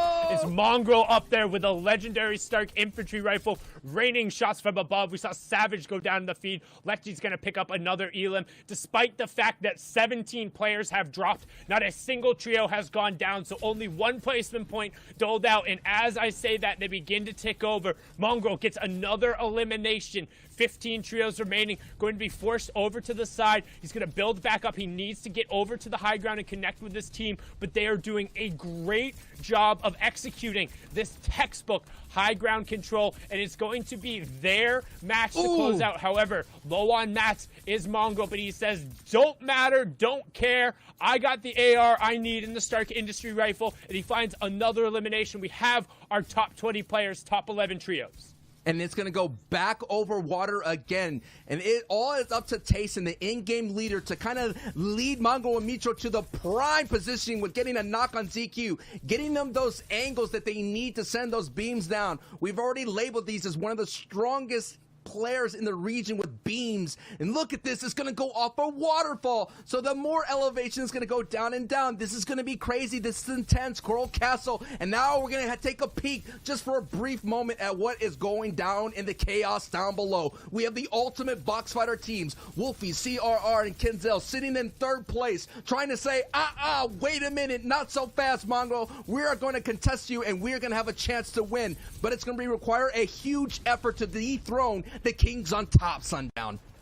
And we still need to see them go down. However, Janus on his feet, despite Andelix being up to the second place team, at least still getting up to fifth. That's what the top trios do the best in the game. They manage to find a way to eke out these placement points. We've talked about it, that Europe has kind of been the run of the Lone Ranger of the final moments. And if there isn't a trio hip to hip, then there's an opportunity for the clutches to come through. But right now, on the low ground, you have one of the most dangerous trios who is hip to hip, as Hen will go down there. Deceptos following in his feet right away will signal the end of that trio, but Wolfies is at the back of the storm. But at the end of the day, the story of EU, time and time again, E11 Tayson, the Chapter 2 Season 3 solo winner, Liquid Mitro and Mongrel on the high ground running it out. It's a 3v2. They have 11 eliminations, and at this point, it is a battle for second. There is no way, unless there is a monumental ruin, that with the way this trio is playing so far, anybody will be able to catch them or repeat this performance. And this is why Mitro drops down. Tayson and Mongrel shooting fish in a literal barrel of the zone. 13 eliminations, 38 points. You know they're feeling it when Tayson edit downs Mitro to be the ultimate swanton bomb off the top rope, getting the big time elims and the victory royale. Sundown. Wow, man. We all question, will Mongrel, Mitro, and Tayson have a successful hot start in day 2? And that right there, with a great consistency in that opening games, proves that they have a great chance of walking away to being that FNCS Trios champion. 55 points through the first 2 games. This trio is averaging now just over 25 points a game. That's a victory royale with nothing else. This run is nuts, but we're going to send it on over to Zeke, Shio, and Reese to show us how good it really is. First game jitters, no. Thank you, Reese. Thank you. Number 1. Listen, first game jitters are gone. The trio cracks back. I can't believe it. And these guys did a perfect job of calling this out for us, right? Tayson being your solos invitational FNCS champion from Chapter 2 Season 3. Coming in, you've got the veterans, the pioneers, Mongrel and Mitro. You slam them all together, and we may very well be looking at the next FNCS Trios champions. Let's take a look at these leaderboards. Look at this lead, gentlemen. It is monstrous. 186 points to 122, and these guys have 3 victory royales. That's incredible, actually. 64 points in the lead. And you know, Mongrel and Mitro have been known as this really aggressive 2 players. Solo, duo, trio, squads, it doesn't matter. These guys are very, very aggressive. And you know, when they started teaming up with Tayson, I felt like it was a personal, fantastic choice, because Tayson is very calm, collected, very keeps his own head, and he can IGL these guys into victory. And throughout the start of the FNCS, there was a lot of memes on social media about Tayson, you know, struggling to keep these 2 on their leash. But it seems like at this point, he's wrapped it all up, and these guys are just playing incredibly consistently. And we'll have much more to break down as to what they did in that last game. Pay attention to the 2nd and 3rd place, Kinzel and Exquisite's trio. These guys are now just 1 point beside each other. We'll see how their story kind of unfolds in these next few games and who gets to have that 2nd place slot. Over here from 6th all the way to 10th place, Benji, Savage, and Letchi finding some success with elims in a few games, not making those end games completely. 85 points right now. Past that, from 7th to 10th, it is just a 4-point game from Floris's trio all the way down to Teeks. Yeah, very, very close between the 6th and 10th. And, we just talked about Benji's team there. They kind of have been struggling being contested off spawn, kind of similar to what we've seen during the qualifiers. They'll win that fight, but it'll drag out way too long, and the rotations just aren't good because of that. So I don't know what the next plan is for the next few games today, but hopefully they can kind of figure that out. But moving on to our next page, 11th down to 15th, kind of the similar names that we've seen over the last 2 days on this page.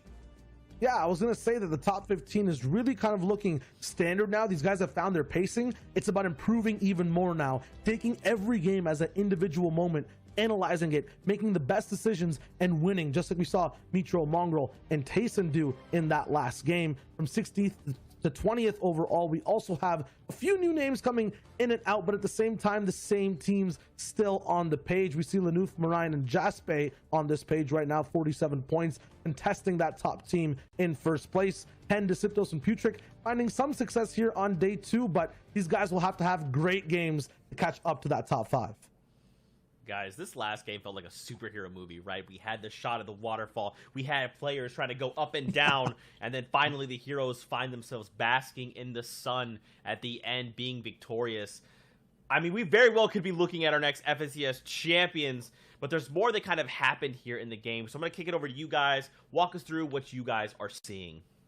That we'll have some big perspectives here earlier on in that end game from Mongrel, and how these guys kind of learned from their last game, game number 1 of today, fixed their mistakes, and in game number 2, really played the zone very well to get that victory royale. You can see they're already on height at this point, but they claimed that during the 50-50 zone because they got the zone right on them from 4th. But these guys are good. They'd already claimed a high ground position earlier on, so when they got that 5th zone, they could completely utilize that and keep height from there on out. Yeah, in game 1, the mistake was kind of putting all the eggs in one basket, but not really knowing exactly where that basket stood. In this zone, there was water completely in the low ground. They were very comfortable on staying on height the whole time. Tayson here as well, staying at the front. Mongrel staying in the back, so he could keep tabs on any trios trying to shockwave up like we saw Ortours do before. There's that water dive bomb play, as Sancho called out. CRR, Kinzel, and Wolfies tried their best to play this water zone, but being on height is the best choice when you're in this type of zone, this aquatic kind of formation of what ends up happening for everyone on low. It's so hard to find your footing, and because of that, Mitro, Mongrel, and Tayson stayed high, stayed dry, and ended up winning that game with beautiful decision making. And Mitro actually, if you saw there, edited down by Tayson, which didn't seem like an accident. Initially when you watched that back, it seemed like Mitro was going to make the aggressive play to go pick up those eliminations. But, even the top teams make a mistake at the end, accidentally editing Mitro down into the water. But because they were over that water, he was safe from fall damage, and they all managed to frag out and pick up that big victory royale.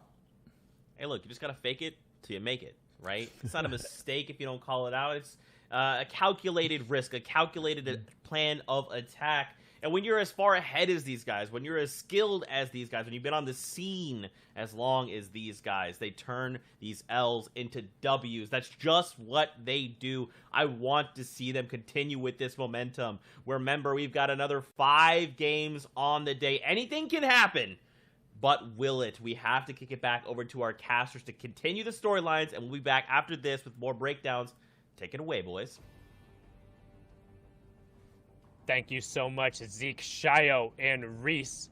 And here we are into the match number 8. And so far, it's been all Tayson, Mongrel, and Mitro with nothing less than a 7th place finish over their first 7 matches, so incredibly well done. But already looking at the mini-map, for the first time in what feels like a long time, there's some other triangles at Stark Industries. So somebody has decided to pony up, somebody has decided to rise to the challenge and be the David to their Goliath over at Stark Industries. We'll be keeping an eye on that elimination feed, but with the Southern Zone 2 right on the edge of that, it'll be interesting to see what happens there.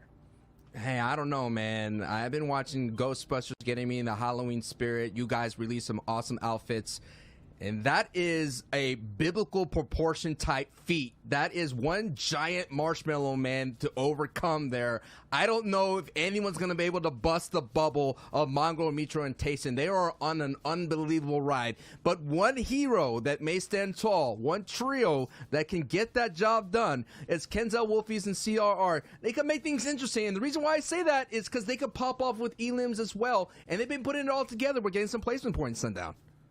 And one thing to note in particular about the last game, you saw how he had the bandage cannon on the low ground, but being out of mats, and when you're in the water, you can't actually fire the bandage against anything. It will go all the way down to the bottom of the water. So despite being on 20 HP, he didn't have anything to kind of mark himself against, as we actually see up in the elimination feed, and Dretta picking up another early elimination there. But also, we saw Lecce end up going down as well. So another one of our power trios over at Doom's Domain struggling a little bit here off of the start. The Dual Media boys giving them everything they can handle so far here on day 2.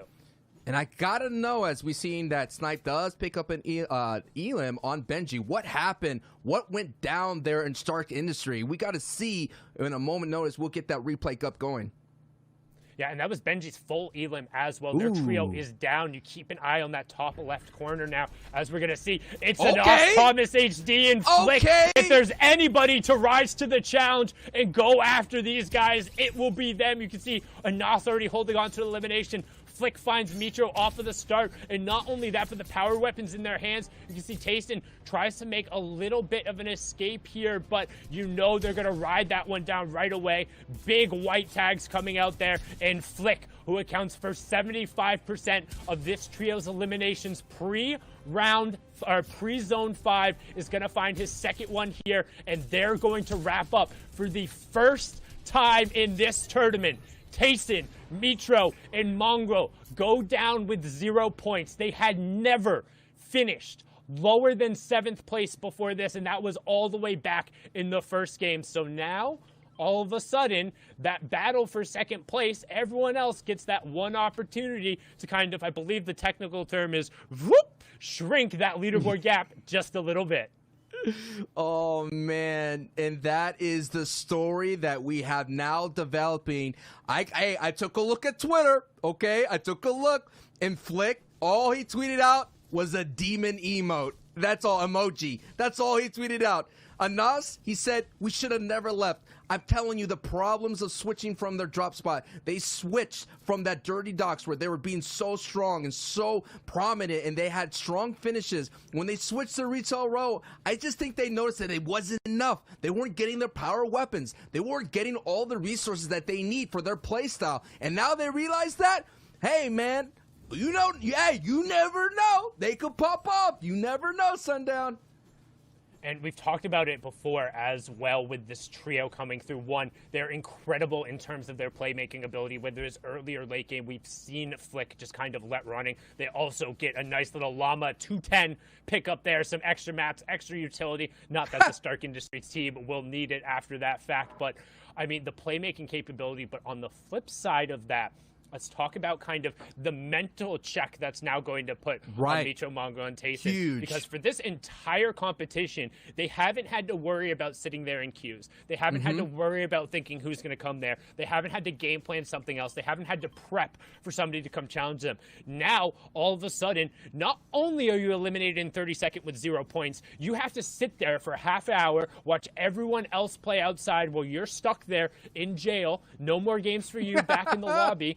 And they're out of that rhythm a little bit. They're a trio who very much kind of rides on that momentum. They're very, very emotional players. When they made the World Cup announcement back in the day, people joked about Mitro and Mongrel being the loudest duo, both for the keyboard clacks and just the way they celebrate when they make their plays. But now that they've been silenced for a second, how do they react? Tayson will have the biggest challenge of them all. Will Mongrel and Mitro put up that brick wall and not listen to his calls? It's going to be up to Tayson to kind of hold that ship from going capsizing completely. Giannis, Alex, and Xweez, they have an opportunity now to gain some grounds here. They are about 60-plus points away. They're certainly sitting in second place. Another trio that we took a peek in down in Slurpy Swamps was Kinzel, Wolfie, and CR. That opens up the door to gain some ground, but we're talking about a difference of about 2 victory royales and some like close to double-digit elims. That's what's going to be required, and the difference is as well is we still have plenty of games to go, Sundown. We're just barely into the second half here of the grand finals here of the FNCS trios. And it was starting to feel like it couldn't be overcome because of how consistent they were. There was no hope. There was nobody who wanted to rise up and be the ones to challenge there. However, we've kind of talked about it before. Like, Jasper and Co., yes, they 50-50'd the chess, but they were relatively successful, and they turned a couple of those late games around. So especially if a top trio comes in with a game plan on how to take those fights, and they come in not necessarily fearing those three off of the bat, which they're one of the three players who can really genuinely say, like, yeah, let's go fight these guys and maybe come out better than 50-50. Now, all of a sudden, you're going to think, okay, Mongo really wants to get revenge there. But if they're not, they haven't had to practice this drop being contested through the first 6 or 7 games. Now, all of a sudden, 8th game, they lose it. 9th game, if they lose it again, there's going to be that seed of doubt in there. But right now, Razumi trying to get a little bit of doubt on this team, rotating away here, and a little bit of storm tags as they just remain utilizing their soft mats to get some positioning. And Safek's trio here is looking for a good start here in day 2. Haven't gotten any points at the moment, in 11th place. Safek has been one of our slayers here in the region, picking up 15 plus elims by himself. But speaking of opportunities, opening the door here, it feels like, you know, at Anas, Thomas, Stacey, and Flick have slayed the beast, right? Now all the villagers are going to have a good time to try to claim that castle up there. And Nakos, Clement, and Flokis have an opportunity to storm that castle. They're sitting in 4th place at the moment. They're still about 30 points away, so that is a victory royale. They could definitely do it in one punch, but they could slowly jab their way up their leaderboard, Sundown. I would say it's probably more equivalent to either scratching the dragon's nose and making him think for a second. Oh, okay. Like, that's where he breathes the fire out of, so he's got like a little, it's like, that's minor discomfort. I wasn't ready for that. I'm going to come back in a moment, but like, the villagers are celebrating. They're like, yay, we drove off the beast. Or it's like punching a great white shark in the face. It's like, yeah, you know what? You punched the great white shark in the face, but that shark is still in the water with you. Yeah, you showed that maybe you might be a little bit of a threat, and maybe you can punch back. But he's still there. They still exist. And while they're going to be forced out for just a little second, one, who takes advantage of that opportunity? And 2, what happens when that angry shark, that angry dragon, the poked bear decides to come back in the next match? But right now, we're going to keep on board here with the teams who will have an opportunity to close the gap, because realistically, going into the back 5 of these games, only really the teams in the top 4 or maybe the top 5 can statistically still kind of overtake this route, and it's going to take a large effort. As you see Clement going and doing every little thing right, making sure they maximize on the utility here, going all the way out and picking up that second big pot, and then going to rotate back up the zone. And, you know, I know the Halloween party is over and all that spooky scariness, but I've always learned to double tap. You always got to double tap and make sure that monster is down. And that's what Flick, Thomas, and Nos, they're going to have to double tap that down if they're going to keep Mongrel's trio at bay. So, Mongrel trio is out. Now let's just focus in on who is in and who has the opportunity to go up the leaderboard. And if you're questioning anybody out there, like, why would Thomas and Nas and Flick do that? Because they're slipping down the leaderboard. They start off the day with 15th. They're going down to 17th. Having Stark, that strong POI in their back pocket now, could enable them to get up their leaderboard and secure themselves thousands of dollars. All of it is on the line. And people are going to say, oh, why would they go and grief the top trio like that? And to my response to that, are you crazy? Are you crazy? They're competing to try to be the absolute top mark. Yes. And if this is a trio who is more than capable of winning games, especially when you see Thomas and Anas enabled with shockwaves, that's kind of what you really need to take away. They have to have a reliable way of getting the late game utility. That's how they've won their games. And if you can go Stark and guarantee that, yes, you have to fight one of the best teams in the entire game to get them. But if you want to win, you have to beat those guys anyway. And they finally said enough is enough. And if you're going to post your spot on Twitter, if you're going to talk about how you're so good at defending this spot, you better have a game plan and you better back it up. Because anybody has the opportunity to land anywhere. This is Fortnite Battle Royale. And if a team gives you a hard enough time, you need to game plan better and find a way to deal with it. And that is what we call preach right then and there, Sundown. Now we're on board here with the BDS, Robots. They got a victory royale here. They were able to have a very nice aggressive play. They kind of took the textbook of fighting on the low ground, doing really well. and they got a victory royale. So one of the few teams that have a victory royale, because Mongrel, Mitro, and Tayson have 3 victory royales. Giannis trio has 1 victory royale. Kenzel's trio has 1, and as well, Gamma's Cammy's trio has 1 as well. Cammy and Co. So those are the stories that are unfolding here. And the great thing is, you know, we can speculate all you want, but it is the competitors themselves that answers the questions. And that is what we're watching here as the drama unfolds. And the drama will pick up for Wolfies and CRR, considering Kenzel, the back-to-back DreamHack champion, goes down. And Kenzel is just like just like Tayson for this trio. He kind of holds it all together, considering that in DreamHack, it's a very placement-heavy format. And having that ability to kind of slow pace, passively, aggressively at times whenever you needed to get your way further into in-game, that's going to help off people like CRR Wolfies, who are known to be great opens box fighter players. But right now, we're keeping on that Storm Surge threshold on the right-hand side, just above the map. We talked about them being below it. Well, the key snipe there coming from that World Cup runner-up there, the young controller player from England. Wolfie's finding a great tag and a sneaky little bullet in there on Takira through the window, just like a true sniper would. Well done to put himself above. And we talk about the little moments. That moment is so much bigger than just the 1 point on the elimination. Shedding themselves of that Storm Surge threat is going to be massive in terms of just getting positioning. As we've seen, atypical compared to what we've seen in Europe so far. There's been more and more Storm Surge threshold, and coming into Grand Finals, no team had more Elans versus Mongrels trio than Flicks, and a part of that has to do with the rotation path. They're always coming out of the east and passing that Stark Industries, and also, man, just pound for pound, they're one of the few trios who actual wall-to-wall matches up with those guys. And when we talk about kind of wall-to-wall, that's when you're in a box against somebody and not necessarily in the same space, but owning 1 or 2 walls in between you guys. These guys execute on those fights almost better than anyone in Europe. And Thomas is a superstar, had a great run in heats.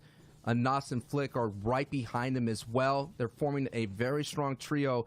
Thomas HG had some Twitter barbs with Zexero from NA East. Thomas HG was talking about, hey, who could come over here from NA East and compete? Should I go over there? It's so interesting. We all wish we had a World Cup Part 2. Like I said, sometimes the sequels are better than the originals. We all wish that. We all wish we'd be able to settle the great debate of EU versus NA. And don't forget about the Latin American. Don't forget about the Asia. Don't forget about OCE. We're talking about Fortnite, baby, worldwide. Some of the best competitors all throwing down, and it's all happening here in this amazing month here. I cannot wait to see who's going to walk away champion here for EU, and I cannot wait to see who's going to walk away for champion in NA East, so the debate's going to kick back up again.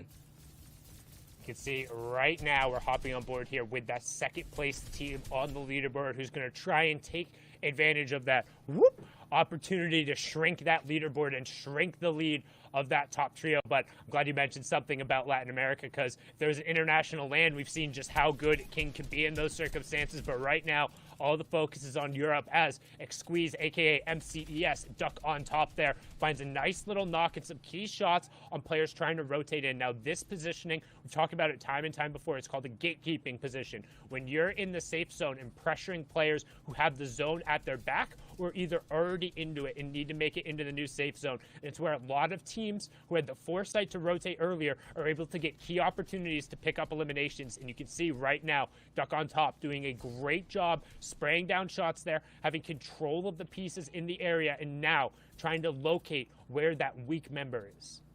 And we're seeing already the rest of the lobby, seems to heating up at the right moment. Hen picks up a knock right there in the Elam feed, so that's going to be huge for them. Now that we know that the big monsters are out of the game, that's just going to make everyone play a little bit more loose. It's like all of a sudden the parents are not watching anymore. The kids are going to run rambunctious. The Rugrats are going to do what they do best, and that's going to be an opportunity that they have to capitalize. You're going to have a big pop-up game here if you're Analyx, Xqueeze, and Giannis, if you want an opportunity to get that first place. And I mean, we're all going to have to keep an eye on. We talked about moments leading to bigger moments, and that moment of the opening engagement from Thomas, Flick, and Anas getting out Mongrel is causing so much waves throughout the entire time. And look at that. Analyx, Giannis have someone on the ropes in that back half. Let's take a look at the overall picture here and see who's going to have a strong position going forward. This is going to be a very interesting in-game considering we have a lot of water and Lazy Lake POI in the distance.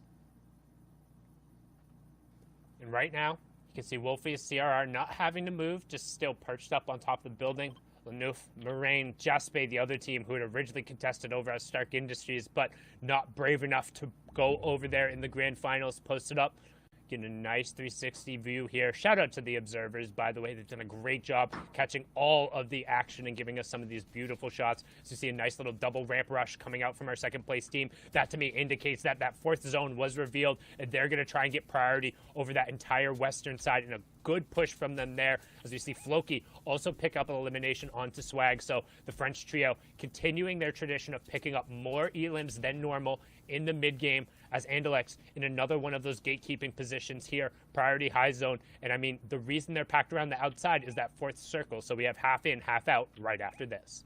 And this is a strong gatekeeping opportunity. The only danger they risk is getting sniped, returned. And that kind of return to sender type lethality is going to be so dangerous to deal with. But they're sitting good. They're covering angles. And someone almost out of nowhere, kind of peekaboo, Jack in the Box, took a shotgun blast for Analyx and kind of woke him up for a brief moment. You got to be careful here. You have those edits open. The greed sets in. And we've been seeing time again, Benji gets sniped in the back various times. We saw a highlight where Thomas HD was able to sneak up on him and they had a harpoon snipe play. Hey, that greed could catch up to you. You have to be sure that you have all your angles covered before you move on. But look at this, Sundown, a max rotation pull, and this is going to be tough for Analyx, Giannis, and Squeeze, considering that there's a lot of people in their way for making this rotation.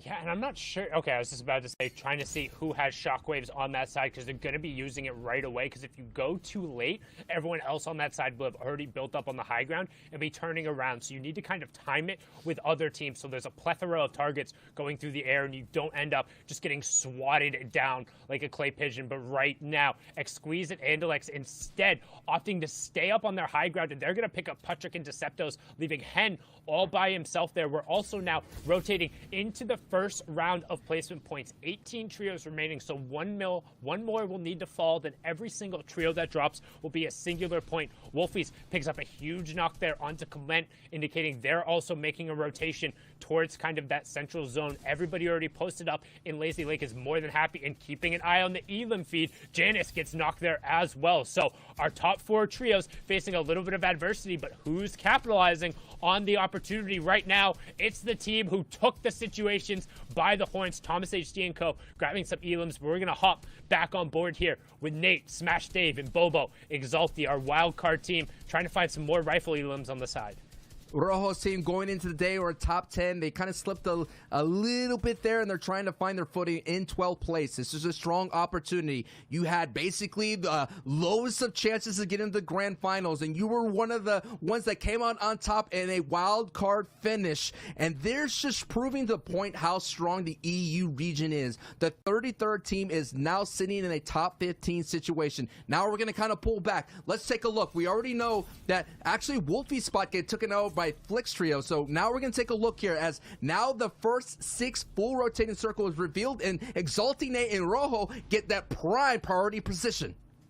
And that's the benefit of going early with the utility. They're going to be able to go before anybody else identifies the opportunity to.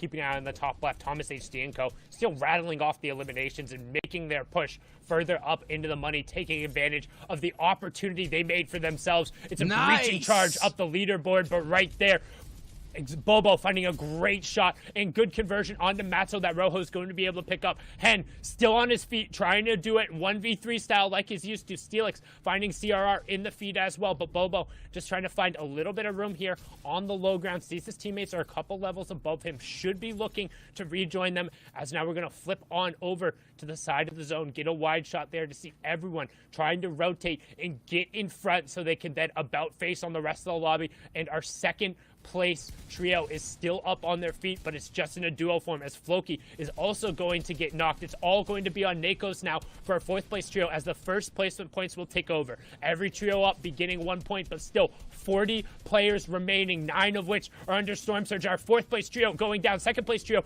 also getting knocked here, as Nate, Dave, and Boba are continuing to just be on the front priority of the zone. Hen doing his best solo ranger impression, picking up another knock, but right now all about priority, as these guys are going to begin to find picks. We're going to see a new name at Hype very shortly, considering Mongo Trios is out. They went out at the very beginning. This is the wild card on the low ground, working as a unit, doing really well. They're trying to find space control. They don't have much of it, considering there's a lot of enemy builds, but they're going on the storm side of things, so they're going to be able to save as much as possible. A nice pickup by Nate right there is going to go back into the storm to pick up those valuable loot. Now we're going to get a point and see and look at who's at the mid ground, who's at second height, who is at the low ground. It looks like Nate Exalti, actually Bobo going down. So it's going to be Nate to Rojo right now. And Rojo is really low. So all of it's going to be back time for Nate, considering that he has a strong power weapon. He has some crash pads, so he can cause some destruction. And now Nate is going solo dolo. Steely picks up an Elam. Heatsy picks up an Elam. And Steely and Hen picks up a knock. And Hen is still up. And Nate picks up an Elam. Everybody's trying to capitalize that, knowing that the big dogs are out of this match here, Sundown.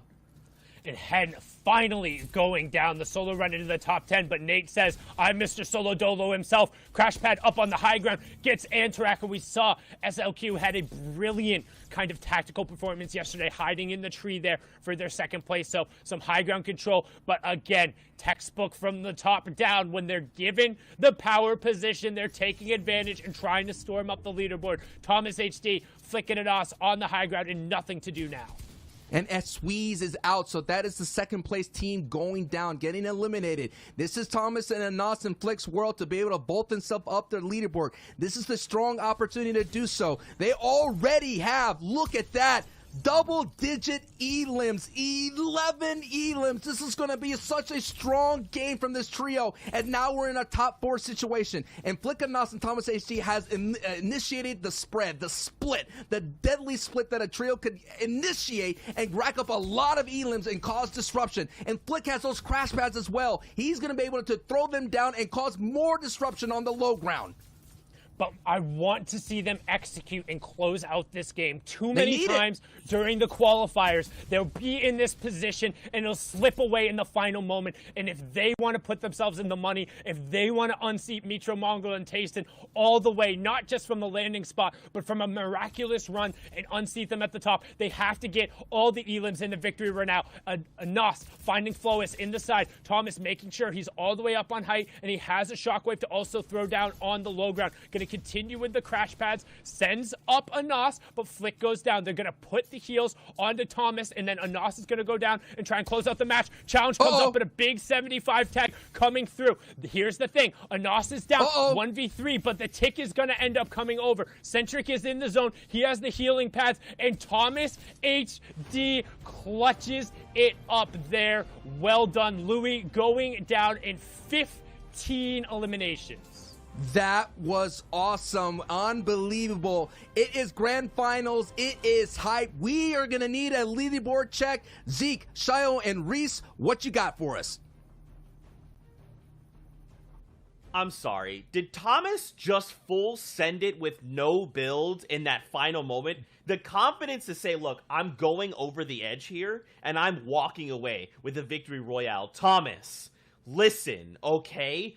These are the plays. I cannot believe it. Also, the casters talked about it. This trio swapping it up, saying Mongrel, Mitro, Tayson, no longer. We are the new Kingslayers on the turf. We will find you on your POI. We will claim it as our own, and we will walk that through to the victory royale. A massive 40-point game swing, and now they are looking to contest in that top spot. Can they keep doing this, though? Shy, if they could keep this going, if they could keep shutting them down, we could see them walk away the victors.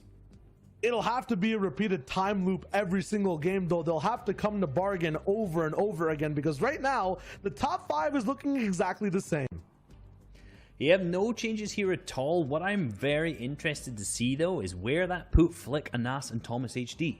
These guys really were not performing. They were down at 17th, and up to their own standards, these guys are definitely a top 5 team. However, where's this put them? And here's our answer. 6th place after that. So that's moved them up 11 spots on the leaderboard just from one victory royale with 15 eliminations. Another team that we've seen moving up here there was Nate, Bobo, and Exalty there as well, down in 10th. These guys have moved up from 12th. I meant Rojo instead of Exalty. I said his name twice, but these guys are fantastic. They've moved up there from 5 eliminations, 5th, and we saw Nate going into a little bit of a solo endgame. He came 14th in the solo FNCS, so he's capable of that clutching, and that was really showing there in his gameplay. Yeah, but Sundown said it best. It doesn't matter how many elims these guys get or if they just get the victory royale. It has to be everything. It has to be a combination of both in one game, done multiple times if you want to hit that top 5. Even with such an impressive game there from Flick, Anas, and Thomas HD, it only puts them in 6th, and they were all the way down here from 16th, 15th to 20th. So any of these teams, if they want a shot to push forward, get there in the top spots at the end of day 2, have to play perfectly repeatedly, and that is a tall ask. Yeah, you know, some of the teams that we've seen here, 16 to 20, I kind of mentioned it last time. They're just struggling that early and mid game. If you look through their game history, a lot of them are going around that 25th, 24th slots. And this is, if you see this in the leaderboards, usually means that they're going down to Storm Surge. You know, they didn't have enough tags, and then they have to try and take a dumb fight that they didn't really need to. Yeah, but now we have a little bit of a tournament on our hands because it's not guaranteed that the first place team of Mitro, Mongrel, and Tayson has a game to play every single time off drop for free. Stark Industries is one of the most polarizing drops that can fights where they just end in a matter of 5 seconds. Guys, this is very scary because you got to think about it. This time, it went Thomas and Trio's way. But this next game, especially if they're looking to contest them game after game, if they are the ones that fall and then Mongrel, Mitro, and Tayson turn around and get a victory royale, this could really stunt their overall placement and like lessen the amount of prize money they could walk away on the day. We have a tournament on our hands. You said it the best. Now let's talk about what we have watched in this game, the change up of the drop spots. Break it all down for us. It was Thomas, the hype tank train engine we were looking at in that last game. From the beginning, we saw it happen on stream. Well, let's look at it again. Making the last-ditch effort decision to contest one of the strongest spots on the map, to contest the first-place team, and win it without anyone going down. My goodness. And you know, Anas tweeted that they were going to be landing here for every single event once the place was actually initially put into the game. And they didn't really hold up to that. However, we've just seen Anas on Twitter retweet it saying we're landing here, and this was clearly the forthcoming of that because they landed and they popped off big time. Yep, when they continued it all the way to endgame, a dominant showing of just staying on height, a clutch crash bat to make sure Thomas HD got that bandage cannon. Then he had position. He goes for a super shockwave. He gets mid-air shots down. That Stark energy rifle you can only really get at those drop ships, but at the same time also at Stark Industries. That's where they landed. They got the win. Flick went down. It's all good. They had complete trust in their last man who was clutching all the way towards the top. It was Thomas's show at the very end of the game, but it was this trio just playing so well and making the best decisions to keep their tournament dream alive. It looked like there was some baby oil on the low ground there because so many teams all just fell at the exact same time going down. But Thomas HD, you can see the huge shockwave up there, and using the Stark rifle, kind of like Shio mentioned there, has really good accuracy from the hip fire. So while he's shockwaving, he's going to be able to hit those shots like that and pick up that big victory royale easily. I just can't believe it. Just watching it back, it's like, dude, the confidence that Thomas has, and we were kind of talking right before we came back. It's like, Thomas, you've been in this situation before. You know what you need to do. And he's just so comfortable. For him, it looks so effortless because in these times, he knows he can clutch. There's no fear. It's just, we're going. We're going to walk forward. We're going to find the victory out, and we're going to push ourselves closer and closer up to the top. I am so excited that this could be happening. I'm very scared to watch these trios fight it out again because, again, it may not go the same way. It may be very different. We'll have to see. Fortnite fan, we're going to go to a break. When we return, the final 4 games and inevitably our new FNCS Trios champions. We'll see you guys in 5 minutes. Come back. You won't want to miss it.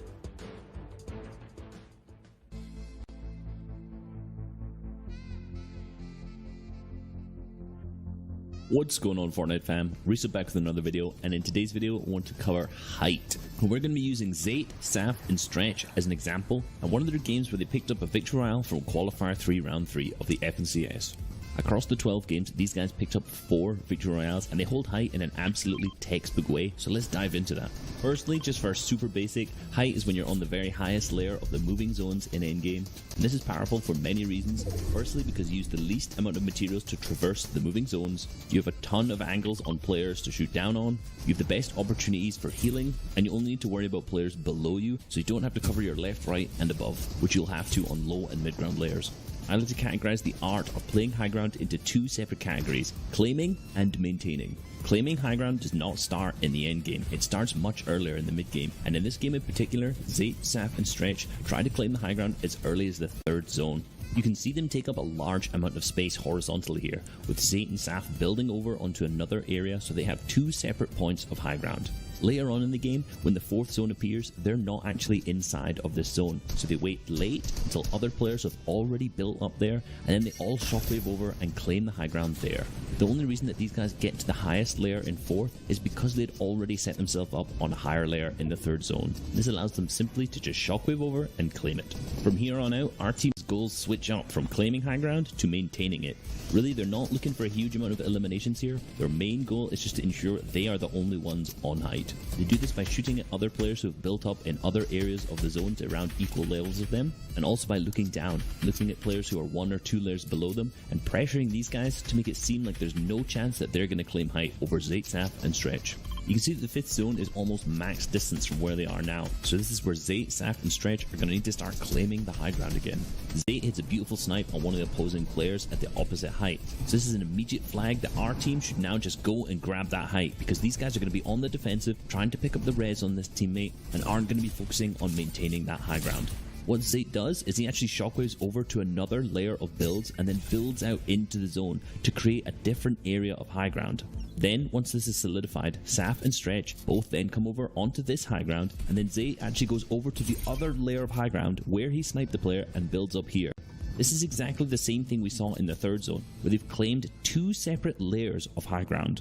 They do this because they give absolutely no opportunities for any other team to take high ground at this point. So in the 5th zone, these guys have this completely locked down. At this point, because these guys have claimed 2 separate layers of high ground, it doesn't matter which way the zone pulls, as these guys already have claimed all of the high ground layers. In all honesty, this is the hardest part done. These guys have good materials still left, and now they just need to ensure that they maintain height all the way through the moving zones.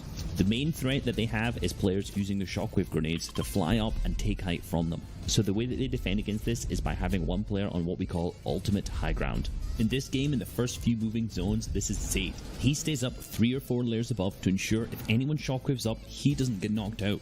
This allows him to spray any players at contesting and really take control of that high ground. And at the same time, you can see Saf move further ahead of the zone and spray backwards at players down below, while Stretch stays on the same layer as Saf and just consistently applies pressure to all the players below. You continue this form up until the 9th zone, the final moving, because this is when the heal off is going to need to happen. And you can see that Saf throws his white heals, which is medkits, up towards Stretch so that Stretch can stay on the ultimate high ground where Zayt was instead. And then if this game goes down to a heal off, he can stay on the ultimate high ground, heal with the medkits, while Zayt and Saf are on the low ground, completely trying to frag out and distract the other players who are alive. Zayt ends up completely popping off on low ground and picking up the victory royale, meaning they didn't end up needing to use those medkits for the heal off. However, if Zayt didn't manage to pop off here and the 9th zone ended up closing, they would have won this either way. Hope you guys enjoyed and learned a lot. I've been Resub. See you in the battle boss. Beep beep.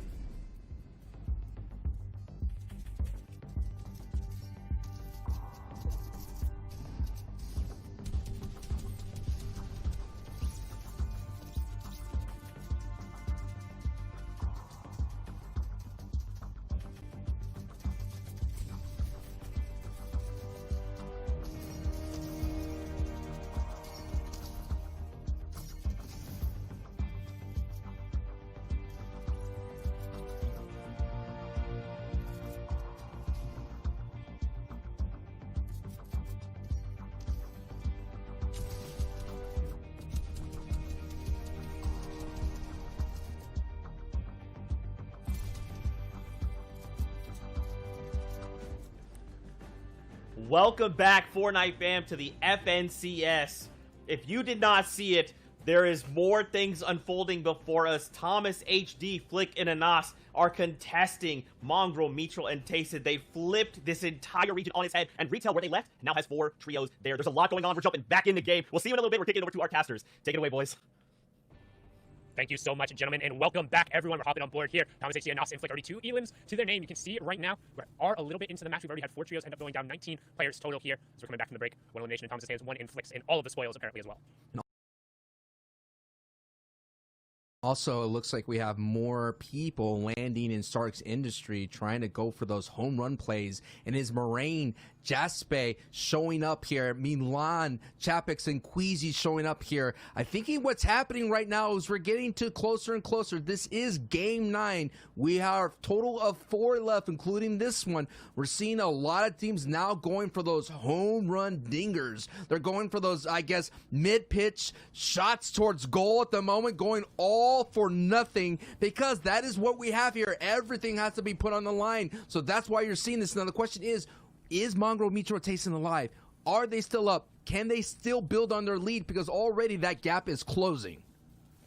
And one thing here in particular as well, if you do get eliminated early, I guarantee you need to have somebody going back, doing your homework, and finding a secondary spot, because there's only so many games where you're going to be comfortable taking this type of pressure. It happens every single time up on the leaderboard, and now swinging over. We see Mitro and Tayson on their feet, 2 elims in Tayson's hand, but time and time again, we have talked about it.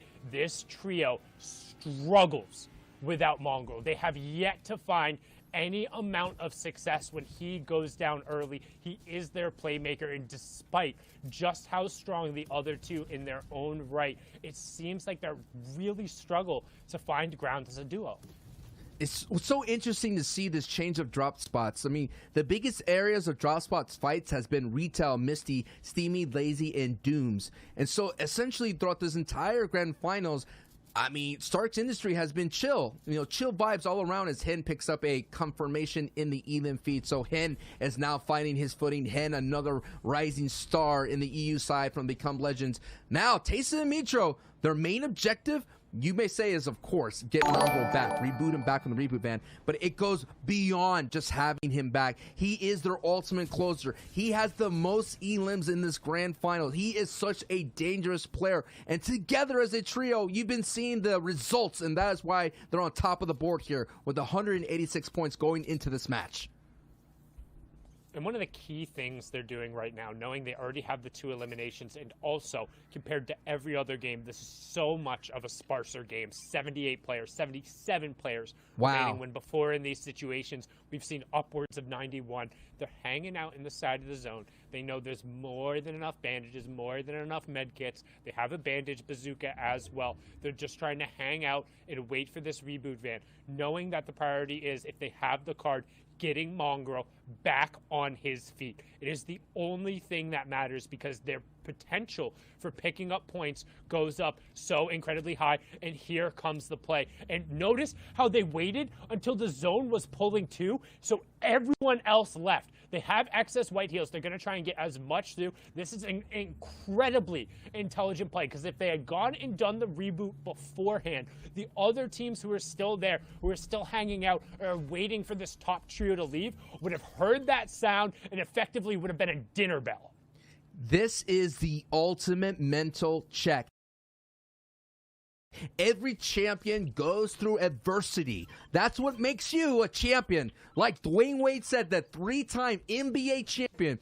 Fall 7 times, get up 8. So it's now in time for Mongrel, Mitro, and Tayson to stand back up and let the EU region know, yeah, you could send out your tweets, you could come and contest, but the ultimate tweet that's going to echo in eternity is that screenshot of you being on top of the leaderboard, saying that you are the FNCS Trios champion. And that is what's on the line for this trio.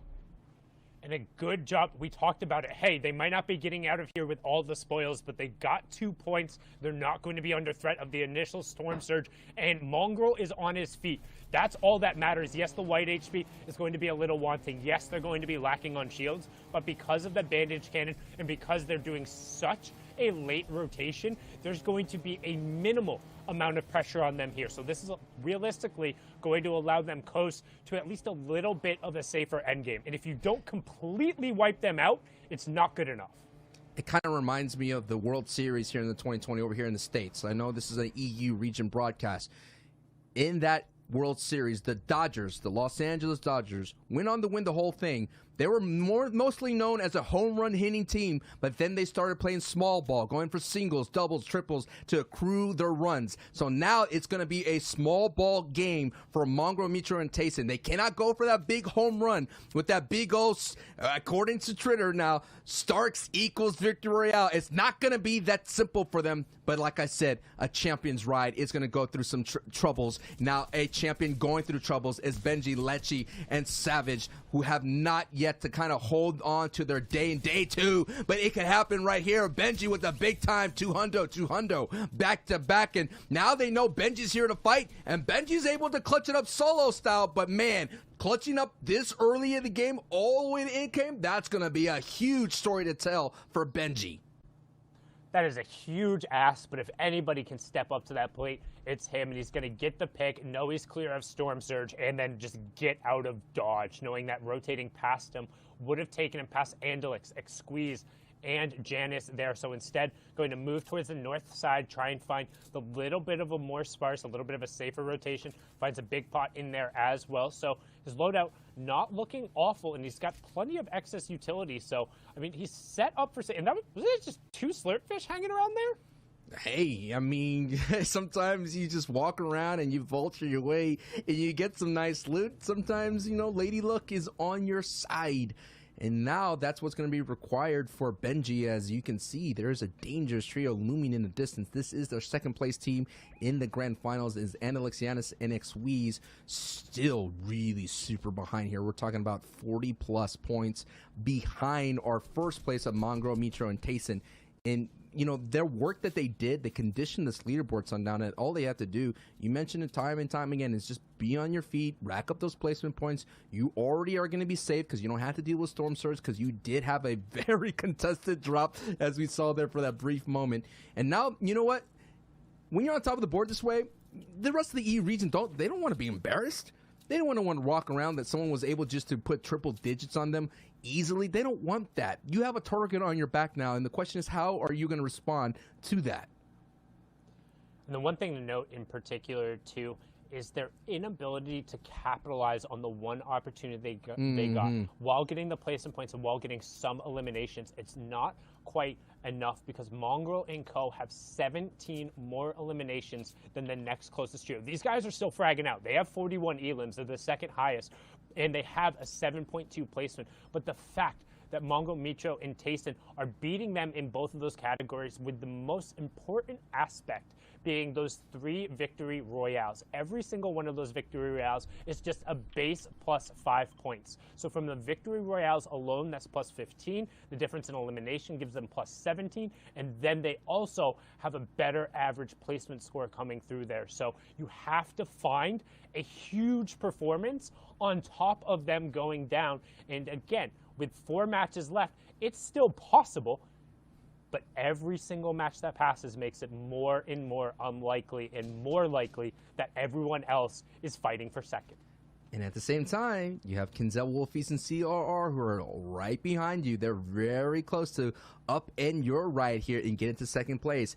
Every placement here matters. We're talking about thousands and thousands of dollars of prize pool money on the line, and that is what's at stake for all the other trios. We kind of joked, we kind of say, hey, Mongraal and Mitro and Tayson statistically are so far ahead. It's just a battle for second and third. But now that we're seeing that the EU region is stepping up, they're now landing at start, multiple trios. The question is, can Tayson lead Mongraal and Mitro to a better pasture when it comes to these kind of contestations? As now we see Tayson now trying to get a snipe in, and look at them, they're still being aggressive. Granted, they just left Shambles Town. They're still trying to do their best to enter that champion's row.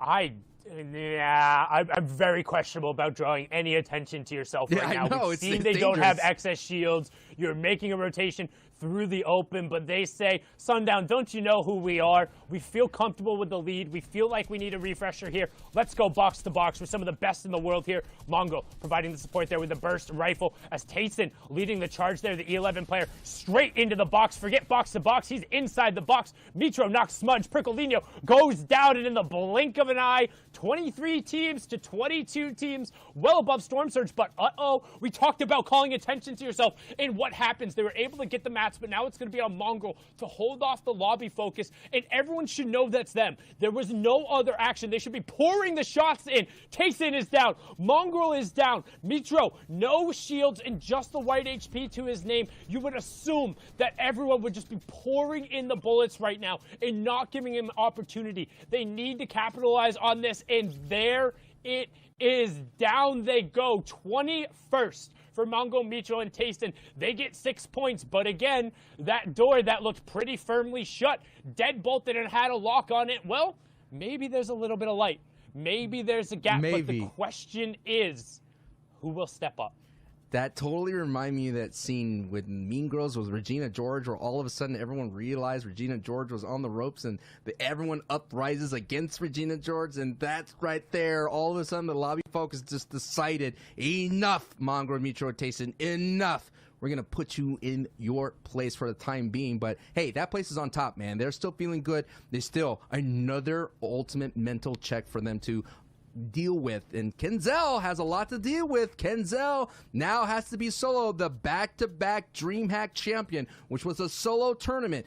That was an amazing ride, and Kenzel getting that signature victory on his resume showed the world, showed the EU region that he is a strong player. He's going to have a strong performance right here already. Benji with the biggest ask. Now we have Kenzel with the biggest ask. Now you can see he's currently sitting in 3rd place, but if anybody's able to make a play like this into a 50-50 by himself. Oh, too big to ask. And now we're on to the next trio as he gets beamed out of the sky. The bouncer shockwave not executed well enough. He says, how tall do you have to be to ride the ride? Well, regardless, the 2-time DreamHack champion swatted it down there. So we're going to hop on over to another trio who's looking to capitalize on the opportunity. We have Gamer Origin, Deceptos, Become Legends, Hens, and Navi Patrick. Again, we've kind of talked about it a little bit. Hen has really been the fulcrum for this team. He's been the playmaker, and if they're able to keep him on his feet, they have plenty of opportunities to make a splash. The issue is they struggle in concluding their mid-game fights quickly, and they only seem to really win in the games when they're winning really hard and don't have the ability to kind of tilt that in their favor that often. And if you're not able to kind of minimize the RNG and manipulate circumstances into your favor, it becomes difficult. However, every once in a while, things are going to pull your way, just like they now have priority positioning on their zone and not a team in the way. As I say that, the rotation begins coming out, and you know what? They said, everyone hop in the sedan, we're going for a ride.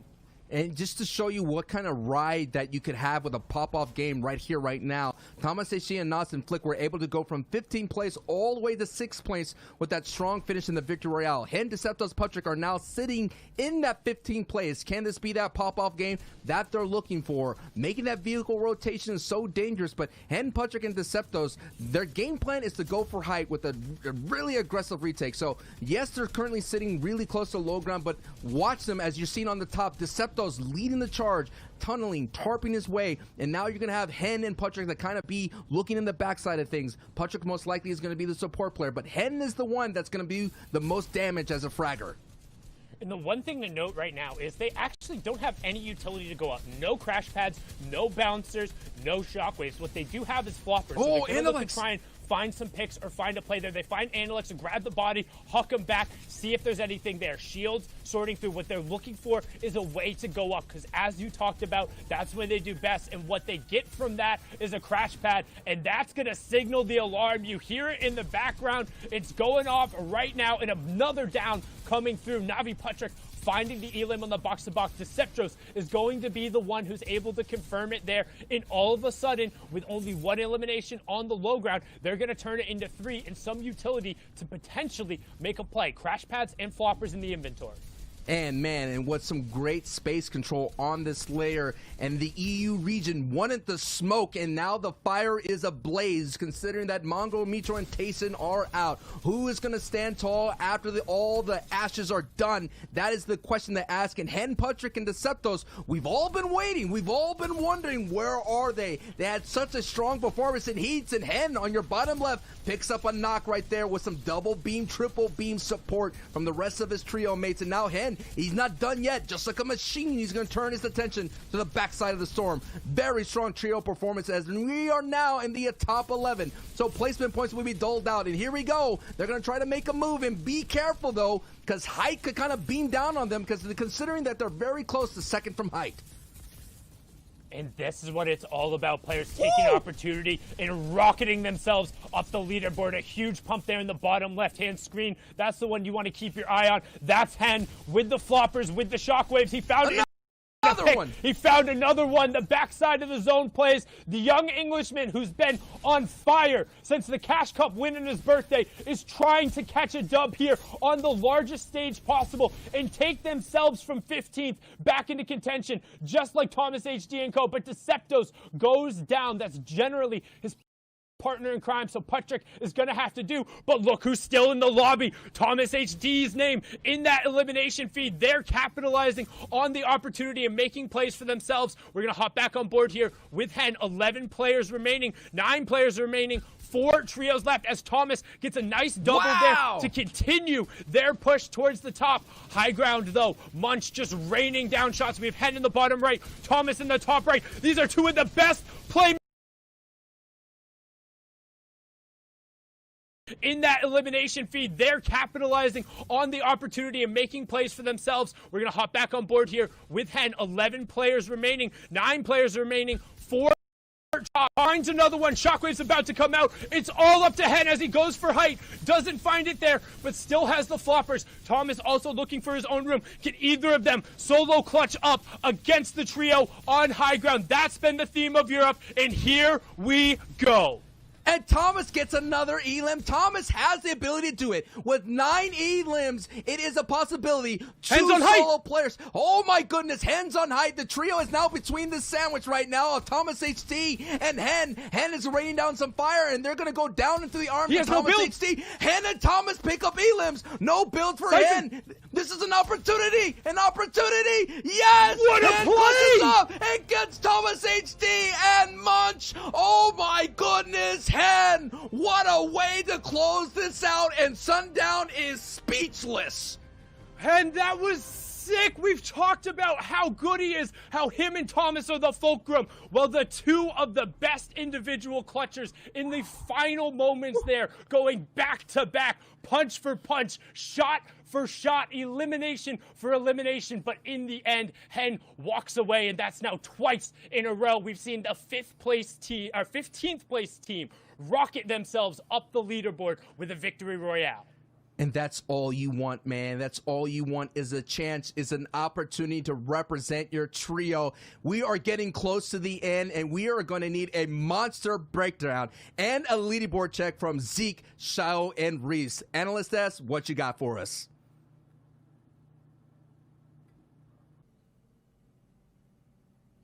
Bro. Day 2 of EU. Y'all bringing the heat right now. Oh my gosh. I'm just shocked. Like, bringing the hype. Bringing the hype. Hen, first of all, I love that Sundown specifically yelled out the moment that Hen took this game into his hands. He literally goes for Height. He drops a person that's chilling in the circle safe, and he just holds there for a moment. The minute he picks up the siphon, he's like, okay, no one else. I've got the lay of the land. I'm just going for it. You'll love to see it. Now, we have to take a look at the overall standings because the story is still Mongrel, Mitro, and Tayson. I don't know how they're doing this, how they're pulling this off, but look at this lead. It's a lead that's shortening every single game based on what we're seeing over and over. This game, 21st place, they had 6 elims, so they made it work, and we'll break down how and why in just a moment. But look at some of the new names on this page. Flick, Anas, Thomas HD, 4th place, 45 elims, a victory royale, and 121 points. And how does this sound for Flick, Anas, and Thomas HD? Last game, 15 elims, victory royale. Now, 3rd with 13 eliminations. So they've just, I think they've tripled their points in 2 games coming up, and they've jumped up the leaderboard to 4th. And now look, only 3 points away from Kinzel, Wolfie, CRR in 3rd. So they're almost jumping up again into 3rd place from this play. And on your kind of whiteboard, it says hype. It's for me just shock. And for these guys, the word is hunger. They want to get that top spot. They're climbing from the depths, the pits of these leaderboards. Right behind them, too. Look now. And Deceptos Putric in 7th place. They were in the top 15 before. Benji Savage lets you have to fall because some trios need to be moved down as others move up. Floki, Clement, and Nakos are still here, though, in 8th, trying to survive with all this chaos and pandemonium going on around them in EU. Usually we talk about this 6th to 10th page, and we're like, hey, you know what? Some of these names are the same. We're just seeing kind of consistent gameplay, and it's changing around every now and then. But this is just, it's all over the place. Teams are having huge pop-off games. They're moving left, right, and center, and this is the kind of excitement we really want from a grand finals. I mean, it's just ridiculous to think that Mongrel, Mitchell, and Tayson are, like, slowly, like, climbing this mountain. And every single game, there's a new trio that is grabbing onto their packs and saying, no, not yet. Can they close this gap? We only have 3 games left. With performances like this, it can literally happen in the last game. Like, it's crazy to think as well, they swapped up their drop spots 2 games ago. And this is the result. These are the results we're seeing. Yeah, and we were shocked about... Oh, yeah, go for it, because this is Retail Row. I know, Retail Row. We've looked at this. This has been absolute pandemonium over in Retail Row. There's 4 teams landing here now. Just for a memory check, there was no one landing there since Flick, Anas, and Thomas HD left. People saw it, and they decided, hey, let's all go there at once. And there's 4 teams at Starks too. You just saw Mitro and Mongrel trying to land, look up, and dip off. They go towards the garage, took a car to Retail Row after the fact, and there were more fights here for Strokey, Vidil, and Kylie in Retail Row. So if you notice, this team for Strokey, Kylie, and Vidil were not one of the teams who landed here originally. So he had 4 teams that landed here, and then this is the team that landed in Lazy Lake. They said, hey, we need Storm Surge tags. Where is everyone? And apparently every single team has landed in Retail Row, so that's where they went to fight and get some Storm Surge tags. After all the chaos in the early game and end game, it was pandemonium with Hen, a force of darkness on height, with a sick clutch, a trio in the midst with Thomas HD down below getting elims too. We have literally just the most 2 insane clutch players playing the end game, a trio that just got dismembered over there at the end portion of the game too. Hen with the beautiful timing and play to get up top, get the win. We would need like 6 different packages to break that game down on how many things changed and what ended up happening in this game of EU. With so many games left, this is just going to keep happening, right? Starks, it's no longer free. Mongrel, Mitro, Tayson, what are you guys going to do? How are you going to respond? Thomas HD, are you guys going to keep the ball rolling? Is there going to be some other trio that shows up and says, look, we're putting our name in the ring. We want some of this action. Guys, this is everything I could have asked for and more out of the Heats. My biggest question is, can Mongrel, Mitra, and Tayson hold on? Can they keep the ball rolling? I think they can, but it all started with Flick, Anas, and Thomas HD inspiring the whole region to just take a risk, take a chance, and go for different drops. I'm wondering what else is affected around the map. In all honesty, I just want to see 8 teams land there now. That's what's the like. Surely that's the natural next step. We've seen 3, and then we've seen teams in Retail Row landed there. Let's just all go start for this next game. Let's give us a good package to something to talk about, something crazy. The story is like insane, you know? It's like, okay, Thomas rallies the entire lobby. If Mongrel, Mitchell, and Tayson win, then they defeated the entire lobby trying to contest it. Otherwise, you're looking at Thomas HD's trio, and it's like they pulled off the unthinkable. It could go either way, Fortnite fam. And we're coming down here to the last handful of games. We got to kick it back over to our casters. We got to keep the action going, the momentum going forward. We hope you're enjoying all the action. For now, though, let's dip back onto the battle bus. We got Sundown and Sancho to take us in.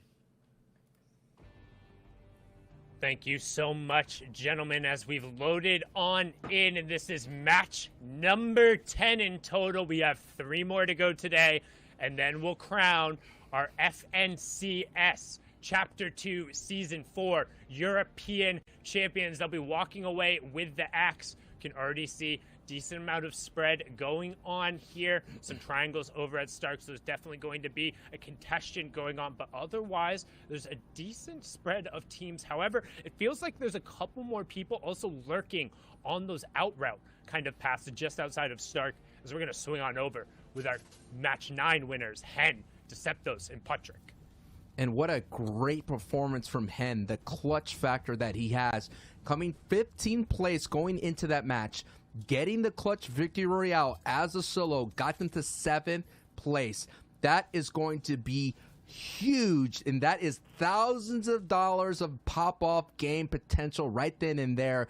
And we've been talking about it the entire time. We've been asking, when is Hen and Deceptos Patrick going to pop off? They had so many great pop-offs in heats. They kind of surprised everyone by strong performance. I believe in one of their heats or qualifiers, they had like 3 victory royales. They look super strong going into the grand finals. And unfortunately, it took them a while to get their footing here. And finally, what a big way to get that foot through the door here. And having an opportunity to at least get into the top 3 now, considering that if they get another pop-off game, Sundown, it's possible that they could get it right up in there really easy. Yes, so far, the story of day 2 has been the fact Mongrel, Mitro, and Tayson opened up big, and then all of a sudden, everyone had enough. They're like, why are we so scared of them? They haven't had fights this whole time. Let's go see what's going on. As actually, we're going to swing way away from Stark here. Mongrel and Tayson out in the middle of nowhere. So this is something I kind of wanted to talk about a little bit. Having a secondary drop spot, having somewhere to go when you are contested, whether it's a scavenger route or being able to go game plan somewhere else. It looks like a call was made. However, that call might come to bite them in the heel as Tayson gets picked up by himself. Mongrel forced to rift away without a shotgun, no excess heals, just a shockwave, attack SMG, an AR, and a prayer that he doesn't draw any attention, as him and Mitro are going to be forced out and into a really rough scavenger route. This kind of reminds me of that Pikachu meme. It's like you post that you have the power of POI, and they're like, we have this uncontested, come and take it. And all of a sudden, when Trio starts showing up and contesting you, you got that Pikachu surprise play. It's like, whoa, wait a minute. I wasn't expecting this. You gotta expect this. It is kind of what happens in most FNCS competitive play. When someone builds a big lead, the only way to slow them down is to contest, and it's to fight. As you're seeing in the feed, the Dual Media and Co. picking up a knock on Benji. So that is another contestant spot that we're seeing, that we're watching here. But the story is, can Mongrel and Mitro survive this mental test? We all know mechanically in game they know how to rock it, they know how to slay, they know how to box fight. But a big important factor in FNCS competitive is their mental. The mental is what matters so incredibly much, but we've seen before that as long as Mongrel is on his feet, he's going to be capable. However, they were forced to rift out, and you saw the shakedown come through as well, so there's going to be absolutely no opportunity to get Tayson back here. He's going to be forced into a backseat coaching role, and now, again, Mongrel is desperately looking for any form of shockwave before he gets caught into a fight, but Blaster Alpha and Nikov, the ones who got the elimination, are Tayson. They see red in their eyes. They see that first place. And if you're not ready to defend yourself, you're going to go down quick. Mongrel gets picked up. Shakedown onto him. It's the one time he's been bullied so far. The last 3 games feel like they're getting to him a little bit now, as Mitro shaking down, and he's going to be running away, trying to avoid going down here in 31st, but AR shots from both sides. Matzo Amplify and ADN on top of Ruins doing what they do best, looking for those AR tags, and it seems like 3 games in a row, Mitro, Mongrel, and Tayson, and you know what? He gave it up. He said, if I'm going down to the Train H boys over there in the Ruins. You took my other 2 teammates. We'll give 1 point over there, but that is tough. And again, hey, I'll say it one time. If you're in first place there, if you have the only spot with a vote, and then a team is able to win, or not win, but at least push into the top 3 twice in a row with double-digit eliminations, you better have a backup plan. All you need at this point from that top trio is one good game, and nobody else will be able to catch you. You need to keep a little bit of pressure. You cannot crumble in the final moments.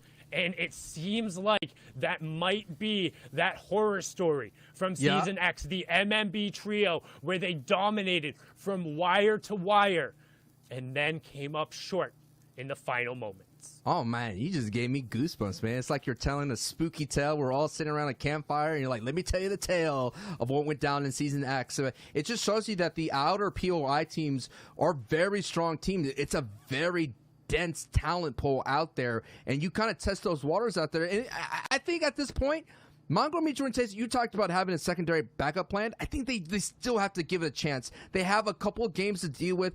We've already seen Mitro, we've seen Yanis, Xweez, and Andalex. Kenzel, Wolfies, and CRR are the ones that are in striking distance. A new member now is Flick, Anas, and Thomas HD. Haven't really capitalized them not being around, so maybe why not take a dip into that, take a stab back into it, and stake your claim back in the Shark industry.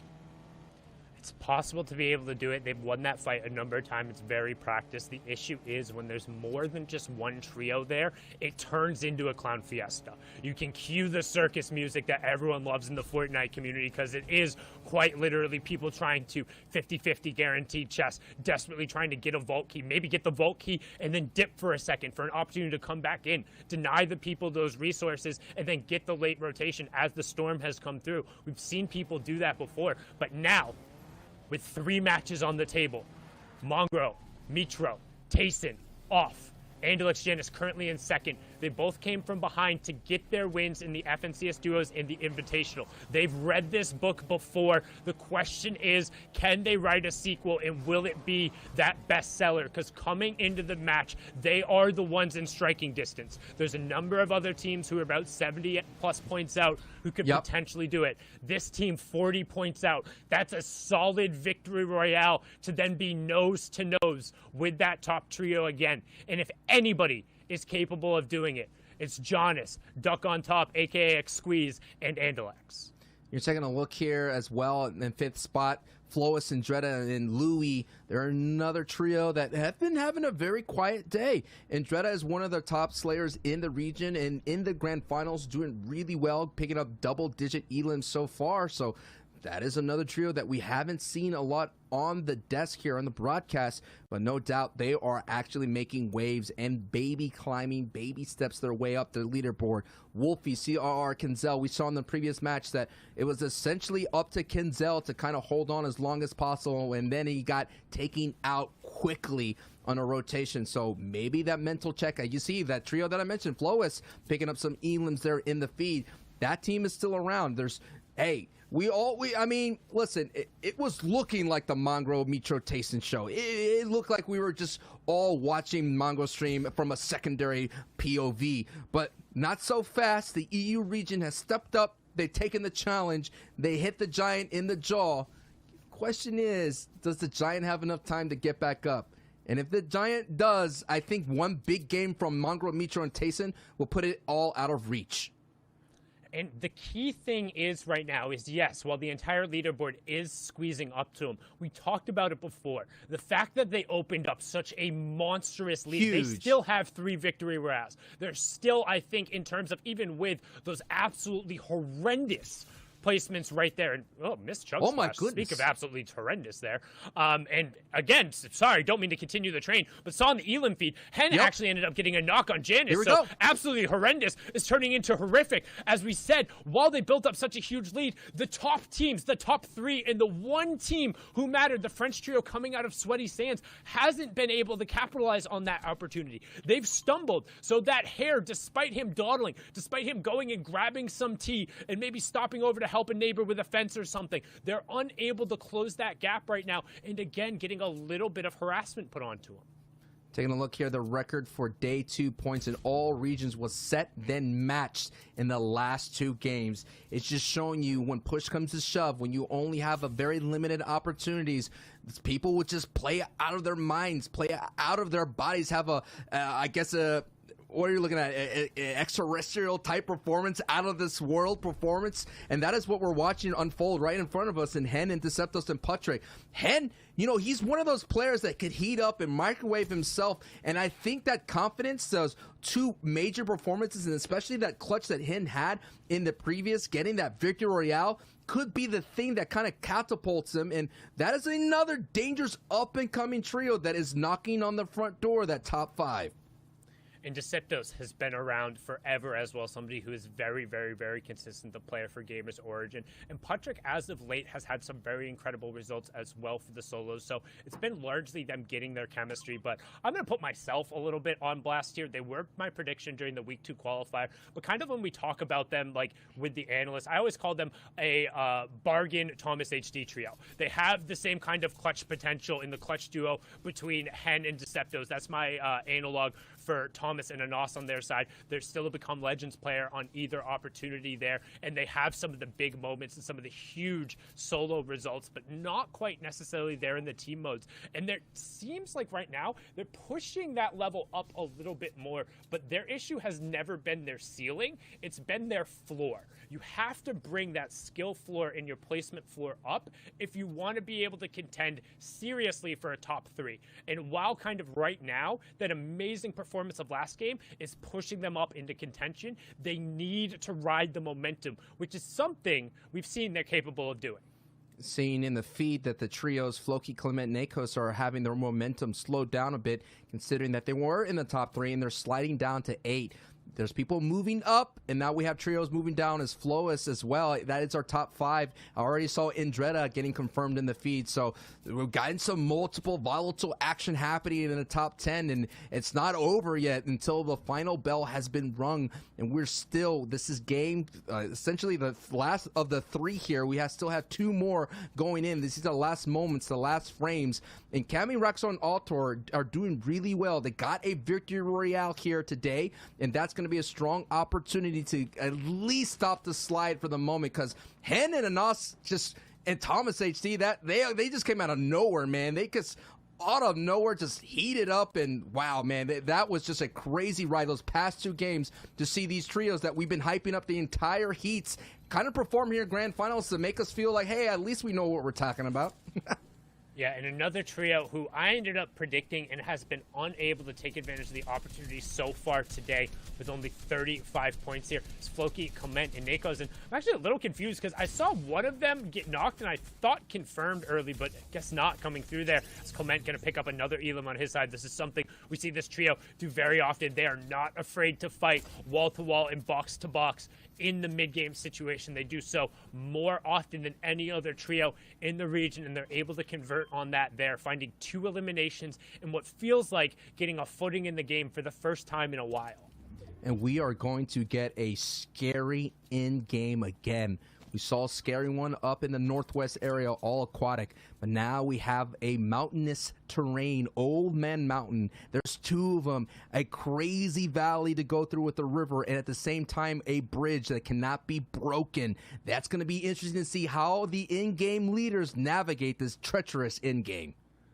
And we talk about the tale of Old Man Mountain. For those of you unfamiliar with competitive Fortnite, when you get into those endgame zones, the safe zones move completely outside of where the current one. It's called the moving circles, and it happens between zones 6 and 9. But the tale as old as time is Old Man Mountain will always claim his toll, and the change in verticality forces players to either burn utility, build up quickly, or just fall. And I reclaim always go back to the epic Mr. Savage Shadow Bomb clip that qualified him for the World Cup as the epitome of Old Man Mountain taking it. But right now, we're just going to see who's able to get some space, as yet again, we talk about it, our second place trio unable to capitalize on the opportunity that is given, handed to them, literally handed to them on a golden platter, but they're not finding the placements and eliminations to make up for the fact that Mitro and Mongrel are getting stonewalled right now. I can tell you who's taking advantage, so that's Hen, Deceptos, and Patrick. Hen getting on the left side of that Elam feed on Wolfies. So we'll see if Kenzel, Wolfies, and CRR, if they are in shambles. Right now, Andalex and Xweez are in shambles. It's just a matter of look at it. Yeah, I mean, the builds are not there, and you were taking a look at the zone. It's going to be all between all that terrain. It's going to have a river in it. There's going to be multiple layers to navigate. It's just not looking good. They're going to desperately need looking for a refresh. Sundown. This is one of the worst areas in the entire game for players to have these moving zones. The rapid change in verticality and how quickly every single direction, if you're looking down there, you can see the river on either side. That's a mountain, but it's a steep drop off no matter which way you go. So there's going to be no reprieve regardless of which direction those moving zones pull. And the half in, half out reveal, that's zone number 5, is going to play a big factor in determining who is able to dictate the pace of the end game. As you can see there, despite the knock coming through on Hen, that was another snipe. We've seen him putting in work with that weapon as well. So we kind of talk about the quote-unquote bargain Thomas HD. He says, hey, I could do it with a sniper as well. We saw him converting on Janice earlier. The knock on the Wolfie's not getting ticked over, but we get a lay of the land, and we kind of get an idea of where that 4th zone is going to be as everyone is pulling towards the mountain there on that east side. And I'm going to tell you what my wife told me. Off-brand is just as good as the big brand, and the off-brand is rocking it at the moment, solidifying themselves with an opportunity to kind of sneak on away in a top 5 finish. And we are watching this action unfold as Florix gets taken down by Analyx. The number 2 trio doing their best as they do to hold on, and that could be that refresh, that frag that they need to desperately, if they can find any kind of mobility just beyond this crash pad, they're looking good. Taking a look at their builds, not looking solid right now, but they're going to kind of hold on tight together, and there's the rest of that trio down below. They're kind of squeezed in between the two as Florix does get picked up, so they're not going to be able to take advantage or find any of that reprieval loot that they were looking for there, Sundown. Which is really, really what they feel like they need. You can tell, oh no, did they just lose the shockwave? They left the shockwave on top of the cone and through the wall replace. Wow. It fell. That's disastrous. That is awful game management right there from Xweez. And we talk about in the moments when you have to do everything right, losing your one utility, your one vertical and horizontal utility tool in such a tremendous moving zone area with huge changes in verticality is going to end up spelling potential disaster for them. However, the disaster going to be averted for now as the 5th zone lands smack on top of their head, and it's going to come down to whether or not they can win this fight against the team that spitefully stole that shockwave away. They have 6 splashes. They have peppermints to kind of make a crazy rotation. This is our 2nd place team who have yet to capitalize on Mongrel sitting in 1st place. They're getting a nice tag there. Yes, the Swedes go ahead and confirm that, so it's going to slowly, surely there. Look how close. Look at this right-hand peak. Look at it. They're just holding on for dear life, and another knock. Wow, on Norwood. So that's big. That's huge. They were in shambles, and that might be all that they needed, Sundown. I didn't see him able to get a shockwave, but he is able to snag away a shotgun upgrade there. You can see Clement and Co. all the way down on the low ground. Utter shambles in terms of HP, but they got the elims that they're so well known for. The question is, 6 elims, plenty of excess utility, but can they make this rotation up the side of the mountain? There's the Gorgeous Gorge bridge they're trying to make up now. Floki will get the conversion onto Jaspe a little late to get some bonus siphon onto him. Good job coning their head in, but they're coming in the absolute low ground, which is such a risky area. This is a trio, again, we talked about it. They've been banking on consistency points, but running into a tough time. Now building with hard mats. 18 trios remaining. One more will go down, and the placement points will start. And the 2nd versus the 4th team on the walls of each other right now, and Andalex is going to hastily retreat, saying, not now, not outside of placement points. Be safe.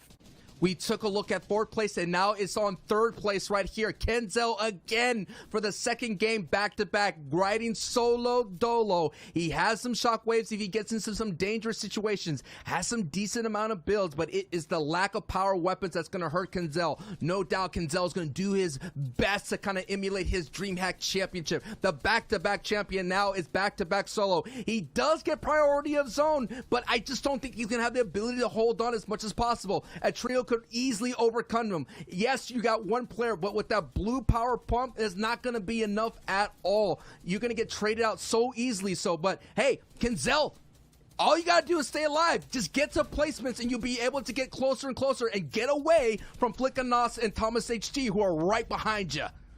And he was trying to bait somebody dropping down into that box, knowing he had priority position on the zone. But it's gotta feel bad if you're CR and Wolfies. That's 2 games in a row. They pulled that priority there in that first moving zone, but everyone has been down and they're not able to capitalize. It would have been a great opportunity to climb up the board, but the story so far has been the inability to get the key points you need. Gets a pick there, but that's only one more, as still 18 trios are on their feet. We're gonna wait for the replay to catch up here in a second as Kinzo gets dropped all the way down, but let's take a look at height and an unfamiliar name up there for the first time as Skype, Yaxu, and Falconly are going to force Anos, Flick, and Thomas HD down. We're going to go down all the way to the water to Kinzo, doing his best Dolphin impression right now, trying to find some shots on the side as placement points begin to tick over. 16 trios remain. Nikov getting a knock onto Robabs there. Kinzo eats a huge shot with his teeth there, 35 HP. Will he result to the shockwave? Will he use it and position himself correctly? You hear the chug splashes go out on the wall, out of dodge, and gets smacked right away.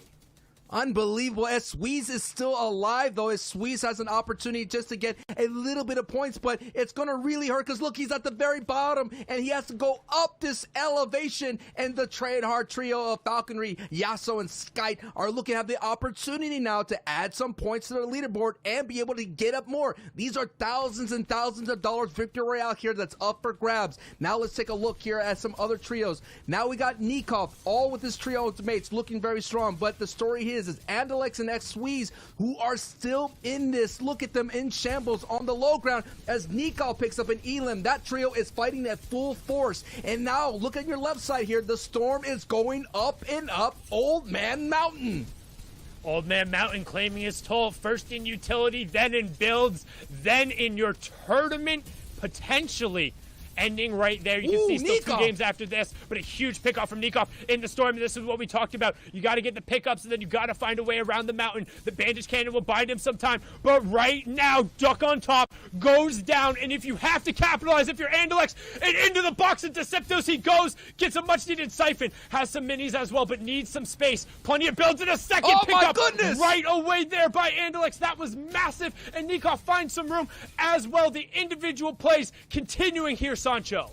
Hen picks up an Elim as well. Now it's about solo stars on the top and right of your screen. Nikov and Andalex doing all they can to back their trio through. On your left side, you're seeing Train Hard trio is being contested by Nakos for the brief moment here. That is going to be something to watch. And look at the very bottom of that left side. It is Become Legends Hen with another clutch performance as Altor and Raxo go for height against Train Hard. And there it is, a nice opportunity to hold on to. But the story is our second place team on your bottom right, Andalex, doing all that he can to hold on and trying to close the gap. Nikov had a great performance, but look at this build up on height. Oh my goodness. And down below it's Matzo and ADN, and they have an opportunity, and all they have to do is chop this down. And Raxo, oh my goodness, that was scary. He was able to hit the bouncer to give himself some of the fall damage immunity, now ignoring Skype all the way up on the high ground as Kami is still up there, and he's going to be able to take it. And it looks like Gamma Gaming, Kami, and Roxo looking for victory number 2 on the day here as they have a 2v2 against the low ground duo right now. And you can see them trying to get the mats in the correct spot. Roscoe is the one who's going to stay up on the high ground. No, as I say that, he drops the flopper, which indicates he's going to go down. Kami's going to stay up. Nope, they swap it again as Roscoe is the one with the HP lead. So Kami's going to go hunting. Roscoe's going to play for the heal off, hoping that he can get an angle. He has small fries found there as well. So ADN and Matzo are going to try to no, Kami!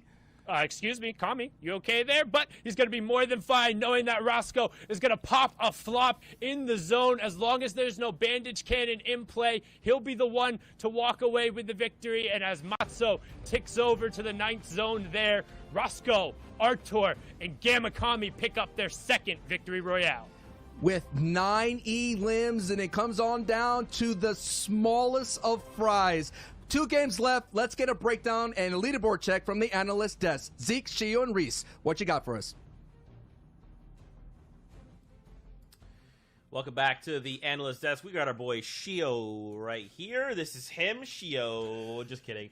Yo, this is just like, there's so much going on. My mental fortitude right now is about a big 0 because of everything transpiring from drop spots to end game. It's all happening so quickly. We have to take a look at the standings.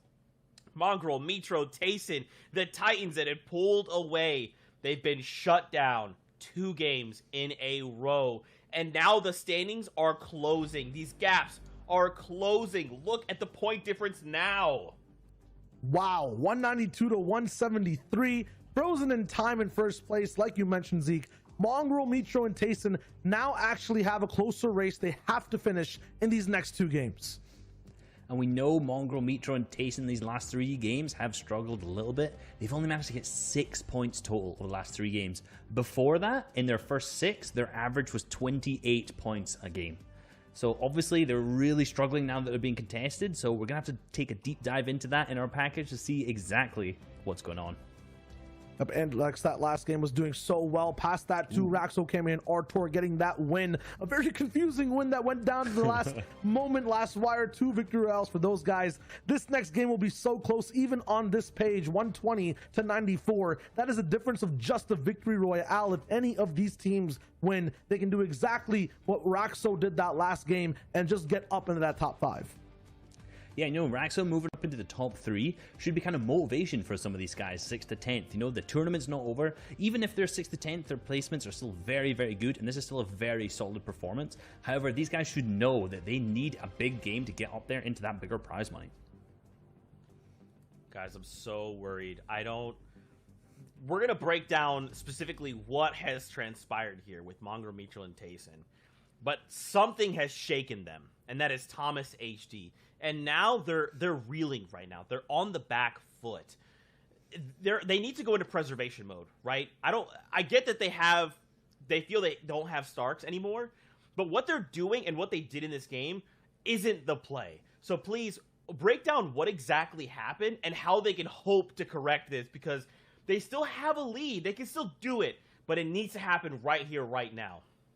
Yeah, the dust settled a little bit. They went into preservation mode, I would say, last game. Their mental going through kind of like a hyperbolic time chamber. They've chosen to go Sweaty Sands. I mean, Reese, what happened over here?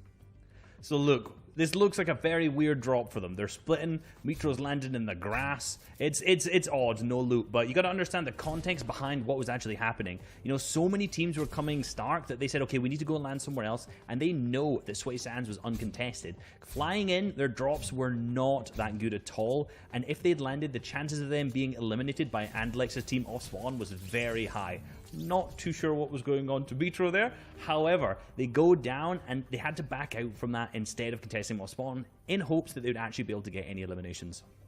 And this was the reason why Anas, Thomas HD, and Flake being able to get Starks uncontested, looking good, but that end game was just way too chaotic. This is a low ground trio, and there was a mountain in the way of that low ground. So it was very, very difficult for these guys to be able to get into that clutch mode. Very difficult to go low first and then Shockwave for high. A Shockwave actually separated the whole trio. They ended up going down fast. And that's what we see very commonly about these trios who try to use kind of their mobility in the early moving, say that first moving zone. A lot of the times they try to use their mobility like the shockwaves or the crash pads, and it's so unreliable because it's really good solo mobility rather than trio mobility. So these players get split up, and then it just becomes a solo game and they get picked off individually at that point. And obviously our victory royale there by Raxo, Cammy, and Artor going down to a big heal off. Great job splitting all of those white heals to Raxo at this point and picked up the big victory royale. And Raxo had the best position too after that ultimate height build fight that we saw just the zone before. He actually went all the way towards the back, was the last person to land, so he had the most info. He knew the best places to hide while healing, and he got the heals at the last second too. So very good from him there in his trio. They're now in 3rd place. We'll see what ends up happening, and if anyone else in the top 10 can boost up and over. And for Raxo and his trio, they already doubled their points. They came into day 1 with only 41. Now think about that. They've earned 100 points, and now they're in top 3. That's fantastic. If they don't even make it to first, just being able to say at the end of the day, I made top 3 after coming in with a performance of day 1 like it was, that's going to be incredible. That's so much prize money, so much recognition. But now the question becomes, with 2 games left, what can Mongrel, Mitro, and Tayson do? I'm very concerned that Genis is going to take this away, right? His trio is only 20 points behind. This is striking distance. They can do this. They can, but I feel like Mongrel, Mitro, and Tayson have had that breather. They've taken 2 games. They'll be back hopefully at Starks or somewhere where they look confident. Yeah, they've made the mistakes already. These guys are now going to go, we tried this, that didn't work. We tried this, that didn't work. Let's get back to our bread and butter Stark Industries. Bro, they have to. They got to run it back. They have the pieces. They just need to reset themselves, center back up, and aim towards the end of the last 2 games. Fortnite fam, 2 games left. Who will be the FNCS champion? We're going back into game. Let's do this. Thank you so much, Zeke. 2 games left, and all is semi up for grabs here. We're seeing some great performances. The pop-off is all coming down, and they're trying to catch up that huge lead that Mongrel, Mitro, and Tayson built here in the first day. And a little bit of this one, I am Sancho West alongside Sundown, and it has been an amazing ride. And while I have this opportunity, I would like to thank everybody on the production side, Shayo, Reese, and of course Zeke. It has been an honor and it has been a privilege calling all the action. And man, just 2 more and that's it. It's over. A month's of work here, Sundown, all coming down to these 2 games. Yeah, shout out to all of the observers, the directors, Yes. everyone behind the scenes who makes this all happen. But also, shout out to all the players for playing their absolute hearts out and making these last kind of games very, very, very interesting down to the wire. And then also, shout out to you, the viewers at home, all the boys and the girls, however you identify, however you are watching, whether it's Twitch, Twitter, YouTube, watch.fortnite.com, or in-game on Party Royale Island. Thank you so much for joining us and letting us give these players an opportunity to show just how freaking good they are, as the action today has been bar none some of the best competitive Fortnite I've had the honor of casting. And right now we are on board here with our 3rd place team, who has rocketed themselves up the leaderboard. 99 points today compared to their 42 yesterday so far, from Gamma Gaming, Cammy, Roscoe, and Artur. Here it is. These are the slight moments here. Everyone always is focused on first place, as we see Benji Lecce just sitting outside the top 10 here. They have an opportunity. Who knows, man? They could pop off 2 games coming back to back. We've been seeing the pop-offs. We've all been waiting for Benji, Lecce, and Savage. These are the times that they tend to pop off, considering that they have slow starts. But could all those slow starts kind of catch up to them? I mean, it looks like it's appearing so. And I mean, right now coming into this game, they were in 10th place. And looking at kind of how they've played the entire trios, I would say that's about representative of what they've done. And now we're going to hop back on board here. Here is that #1 team hitting their alternative route, saying we'll leave those 3 teams over there, and they're just on the western side, outside of the Lumberjam. You can see immediately they have a legendary AR onto Mongo. They're going to look to set up for an ambush, but at contact, they're just kind of backing off. Don't want to take too much of a risk. And it seems like, to me, there's a little bit of hesitancy around this alternative route. I'd be very interested to know how often these guys have practiced one of these alternative routes, as there are a bunch of other scavengers who kind of play this area. There's a couple of guaranteed henchman chests down here that make this not quite so much of a risk compared to some of the other scavenger routes, but also just ipso facto, because of where they are on the map, they're rotating right past Andalex & Co. up in Sweaty Sands. And that will be interesting if they clash. That is 1st and 2nd place. If they clash together, we know that throughout historically in these things, the scavenger team is not going to have the power advantage when it comes to a team landing at a POI, especially as powerful as Sweaty Sands. As my boy Aussie Antics stated, there has been a little bit of an upgrade with the trick-or-treat candy that's been around. Yeah, but the trick-or-treat, all done for today. The candy's still there, but it's all serious business, as we've seen. Tayson, Mitro, and Mongo ran away with it. They were the freight train on day 1. Then matches 1 and 2 today, 5 and 6 overall, 17 points and then 38 points. They're averaging 25 plus points a game. Since then, they've only been able to scrounge up 6 total points, and those were all from the eliminations in another shambles game. So the second somebody stepped up to the table and said, hey, what do you got? Well, they got forced away, and now can they continue to just hold off the horde that is EU? And here is their #1 challenger, the one looking for the belt, to deny Mitro and Mongrel that signature victory, the trophy on the shelf, and its players who already have one. I gotta say, though, to be real, yeah, Thomas HD, they're the one that stepped up for that brief moment, showed the chink in their armor, showed the weakness, showed that they had a weak spot. Yeah, I get that, but it was then like four other trios decided to all step up at the same time once they saw that the beast was vulnerable. To be fair, Mongrel, Mitro, and Tayson, they worked really hard to build that lead. And, you know, I would guess the rest of the EU region is probably kicking themselves knowing that they could have had those opportunities earlier on. But when you second guess yourself, it's just like when you cross the road, like in those old school games, you know, you gotta be no hesitation. You just gotta get it. You know what I mean? And that hesitation may have cost a lot of trios opportunity to walk away with the FNCS Trios Championship. And at the end of the day, a lot of money is going to be rewarded and the Axe of Champions.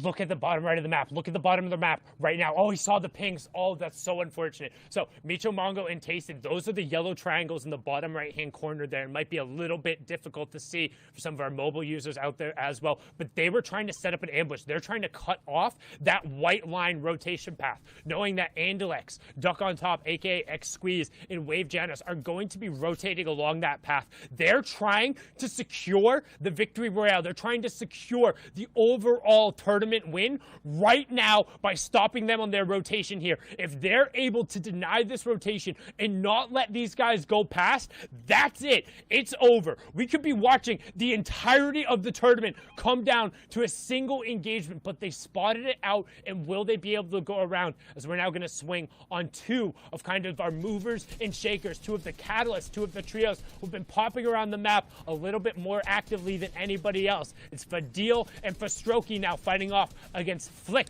and Anas, with Thomas being the one who got dropped early. So going to be a lot of the pressure onto Anas to make this happen, as Kylie now joining the fray. And Vidil's trio are still very dangerous. They were very dangerous in the heats. They took out a lot of big names, so this is not going to be an easy engagement, as, yes, Thomas is gone, and Nas and Flick are going to have to do it solo. This is a trio that is just moving up, and we've already seen Wolfies, Kinzel, CRR. They are only 3 points right behind them. Kinzel, Wolfies, and CRR have unable to take advantage as well of Mongo's, Mitro's, Tayson slide. But now they have to focus in and deal with the challenge of Kylie, Fasroki, and Vidil, who had a very strong heats, and now the grand finals just have unable to produce that. But we saw this in heats, man. Just those last 2 games, Vidil was able just to show up and all of a sudden start slaying.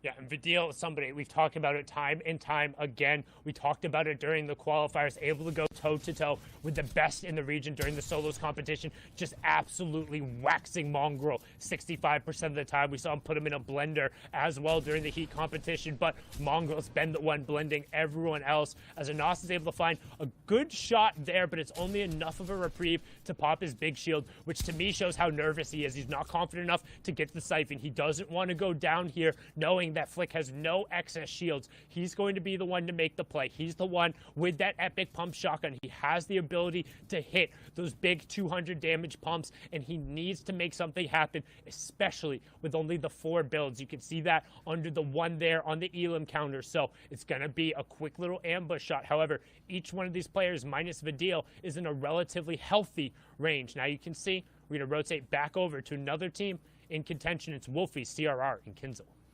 It's so dangerous. We've already seen Kinzel be back-to-back solos all by himself. It was up to, you know, him to kind of hold on to placement points and unable to do that. Wolfies and CRR have already gone down twice. They cannot afford. The slide has already begun. They were in top 3 for the longest time. They worked really hard to get there with a phenomenal day 1 performance. Their day 2 was getting just as good, and unfortunately they hit, like you mentioned before, a stone wall.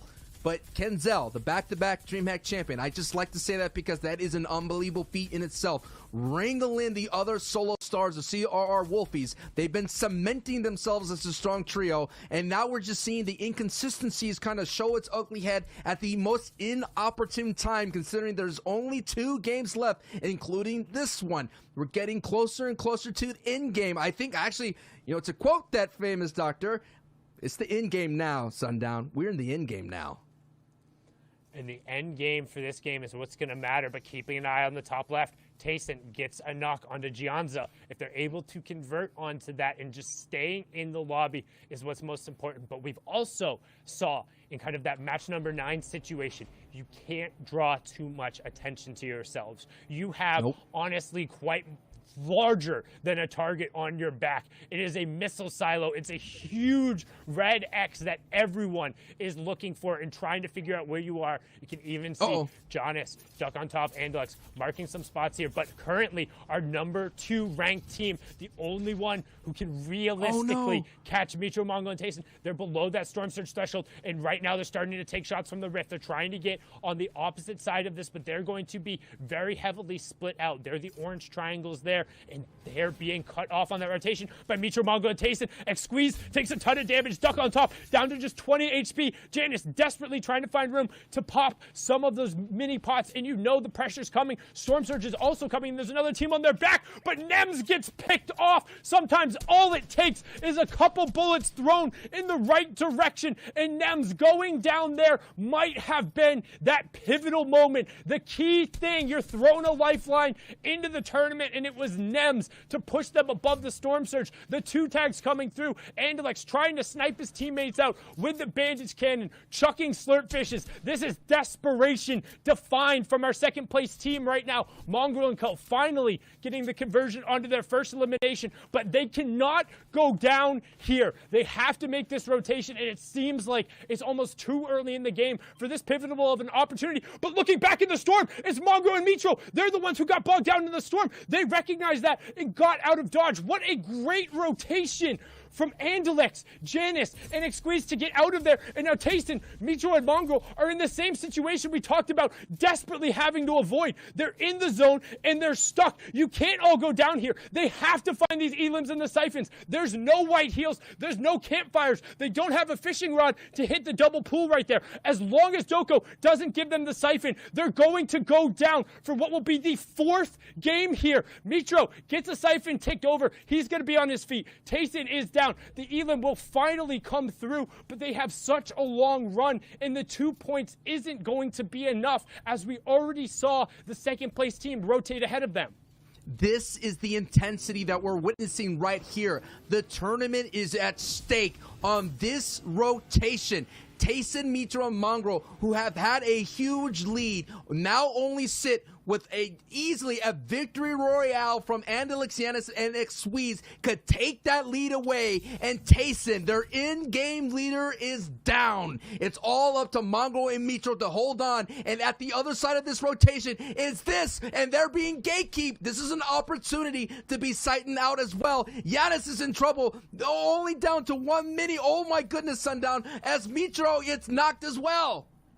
Yeah, Mitro going down on the side. X-Squeeze knocked. Andelix knocked. Janice, if there was ever a time for heroics, it's now. And Lanouf said, we're going to close the door for them. It's going to come down to the final match with an 18-point lead on second place. All of a sudden now, the teams 3rd through 8th. You know what, Sancho? You smell that? Smells like an opportunity. You know what? Meat's back on the menu, boys, as the top 2 teams fall outside of the placement points. And now, for what feels like the first time in a while, the European Horde can raise its head. They can kick open that door and announce their presence going into the final match. Absolutely. For the first time in forever, we might see someone new, and I'm so excited that it's literally going to come down to game 12. Now we're seeing Wolfie, CRR, Kenzel. They have an opportunity to make things interesting if they have a pop-off game in the Victory Royale. You're just seeing Mongrel there finally getting through, picking up an elim. That's going to be nice. It's going to be that, hey, it could all come down to one elim point, one placement point. We already saw in the heats it came down to one shot from qualifying into the top 8 to get into the grand finals. We're talking about an entire month of FNCS competitive play all coming down to these last moments in the last game. Everything's going to matter. Every gatekeeping stance matter, and it's going to be a big time finish here, ladies and gentlemen, folks of all ages. And Kenzel goes down, but Hin also gets knocked by CRR. Oh no, Hin is now the big time clutch player, and he goes down. How is Kenzel getting knocked there? CRR has a total angle on 3 different teams rotating through the zone. Kenzel off by himself. CRR finding another knock there. They needed to be together in this circumstance.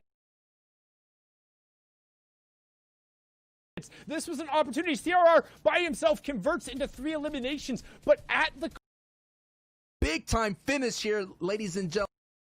On 3 different teams rotating through the zone. Kenzel off by himself. CRR finding another knock there. They needed to be together in this circumstance. This was an opportunity. CRR by himself converts into 3 eliminations, but at the cost of the 2-time DreamHack champion going down. Savage will pick up the Siptos and end the run there. So while Hen was fantastic on that individual run, we talked about them needing to pick up that floor if they wanted to stay in that top 5 contention, and going to drop again here. When you get one moment, one opportunity to seize it, will you? And right now it looks like he's got mom spaghetti everywhere. As we're going to swing on over, you can see ADN Amplify on the side there with Matzo, Chapix, Queasy trying to find a little bit of space as well. That 4th zone is revealed, and we're heading in towards the lake, towards Retail Row, excuse me now, with a little bit of zip line in play, but otherwise pretty natural finish. And we're going to find out whose knees are weak at this moment, considering that, look at this.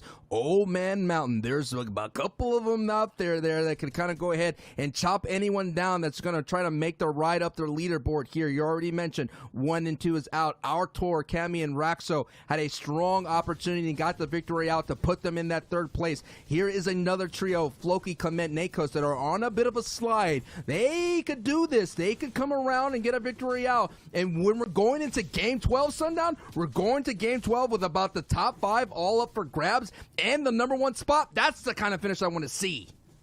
And while they're on a little bit of a slide, they've been putting it together better than their less consistent games yesterday. They're 3rd in terms of overall eliminations. What they're missing on today so far is that deep placement run with also combined eliminations. They've had one or they've had the other. If they can get both here, they're currently sitting in 7th. They can put themselves into that top 3 area and potential in contention for 1st, but there's a number of other trios who can also do that. As you see, Savage, Lechi, and Benji, another full trio wipe. That's 3 more points over to them. They were 10th place on that outside, looking in for the top 5 coming into this game. But as we said,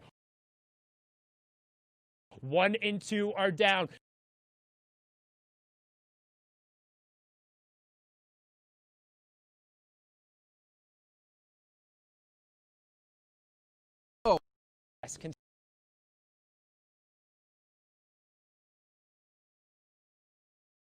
You see Savage, Lechi, and Benji, another full trio wipe. That's 3 more points over to them. They were 10th place on that outside, looking in for the top 5 coming into this game. But as we said, 1 and 2 are down. If you're watching and you're wondering what we care about, it's those teams 3rd through 10th and whether or not they capitalize, and the French trio has prime positioning to do it right now.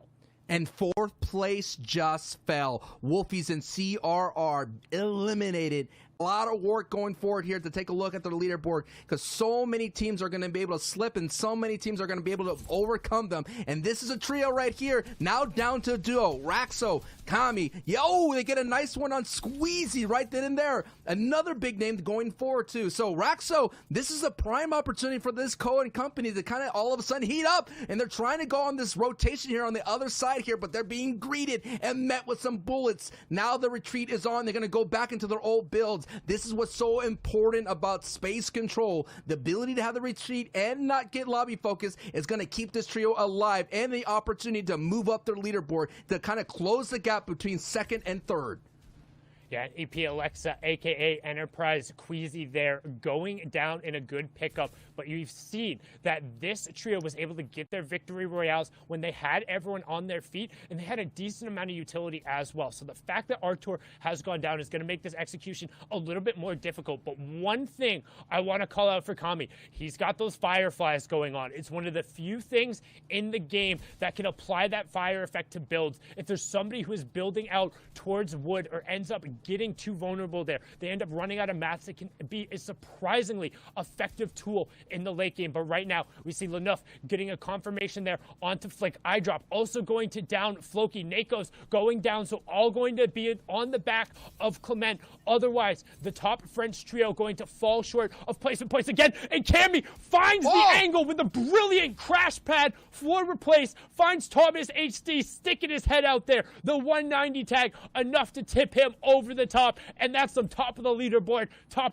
crime right there.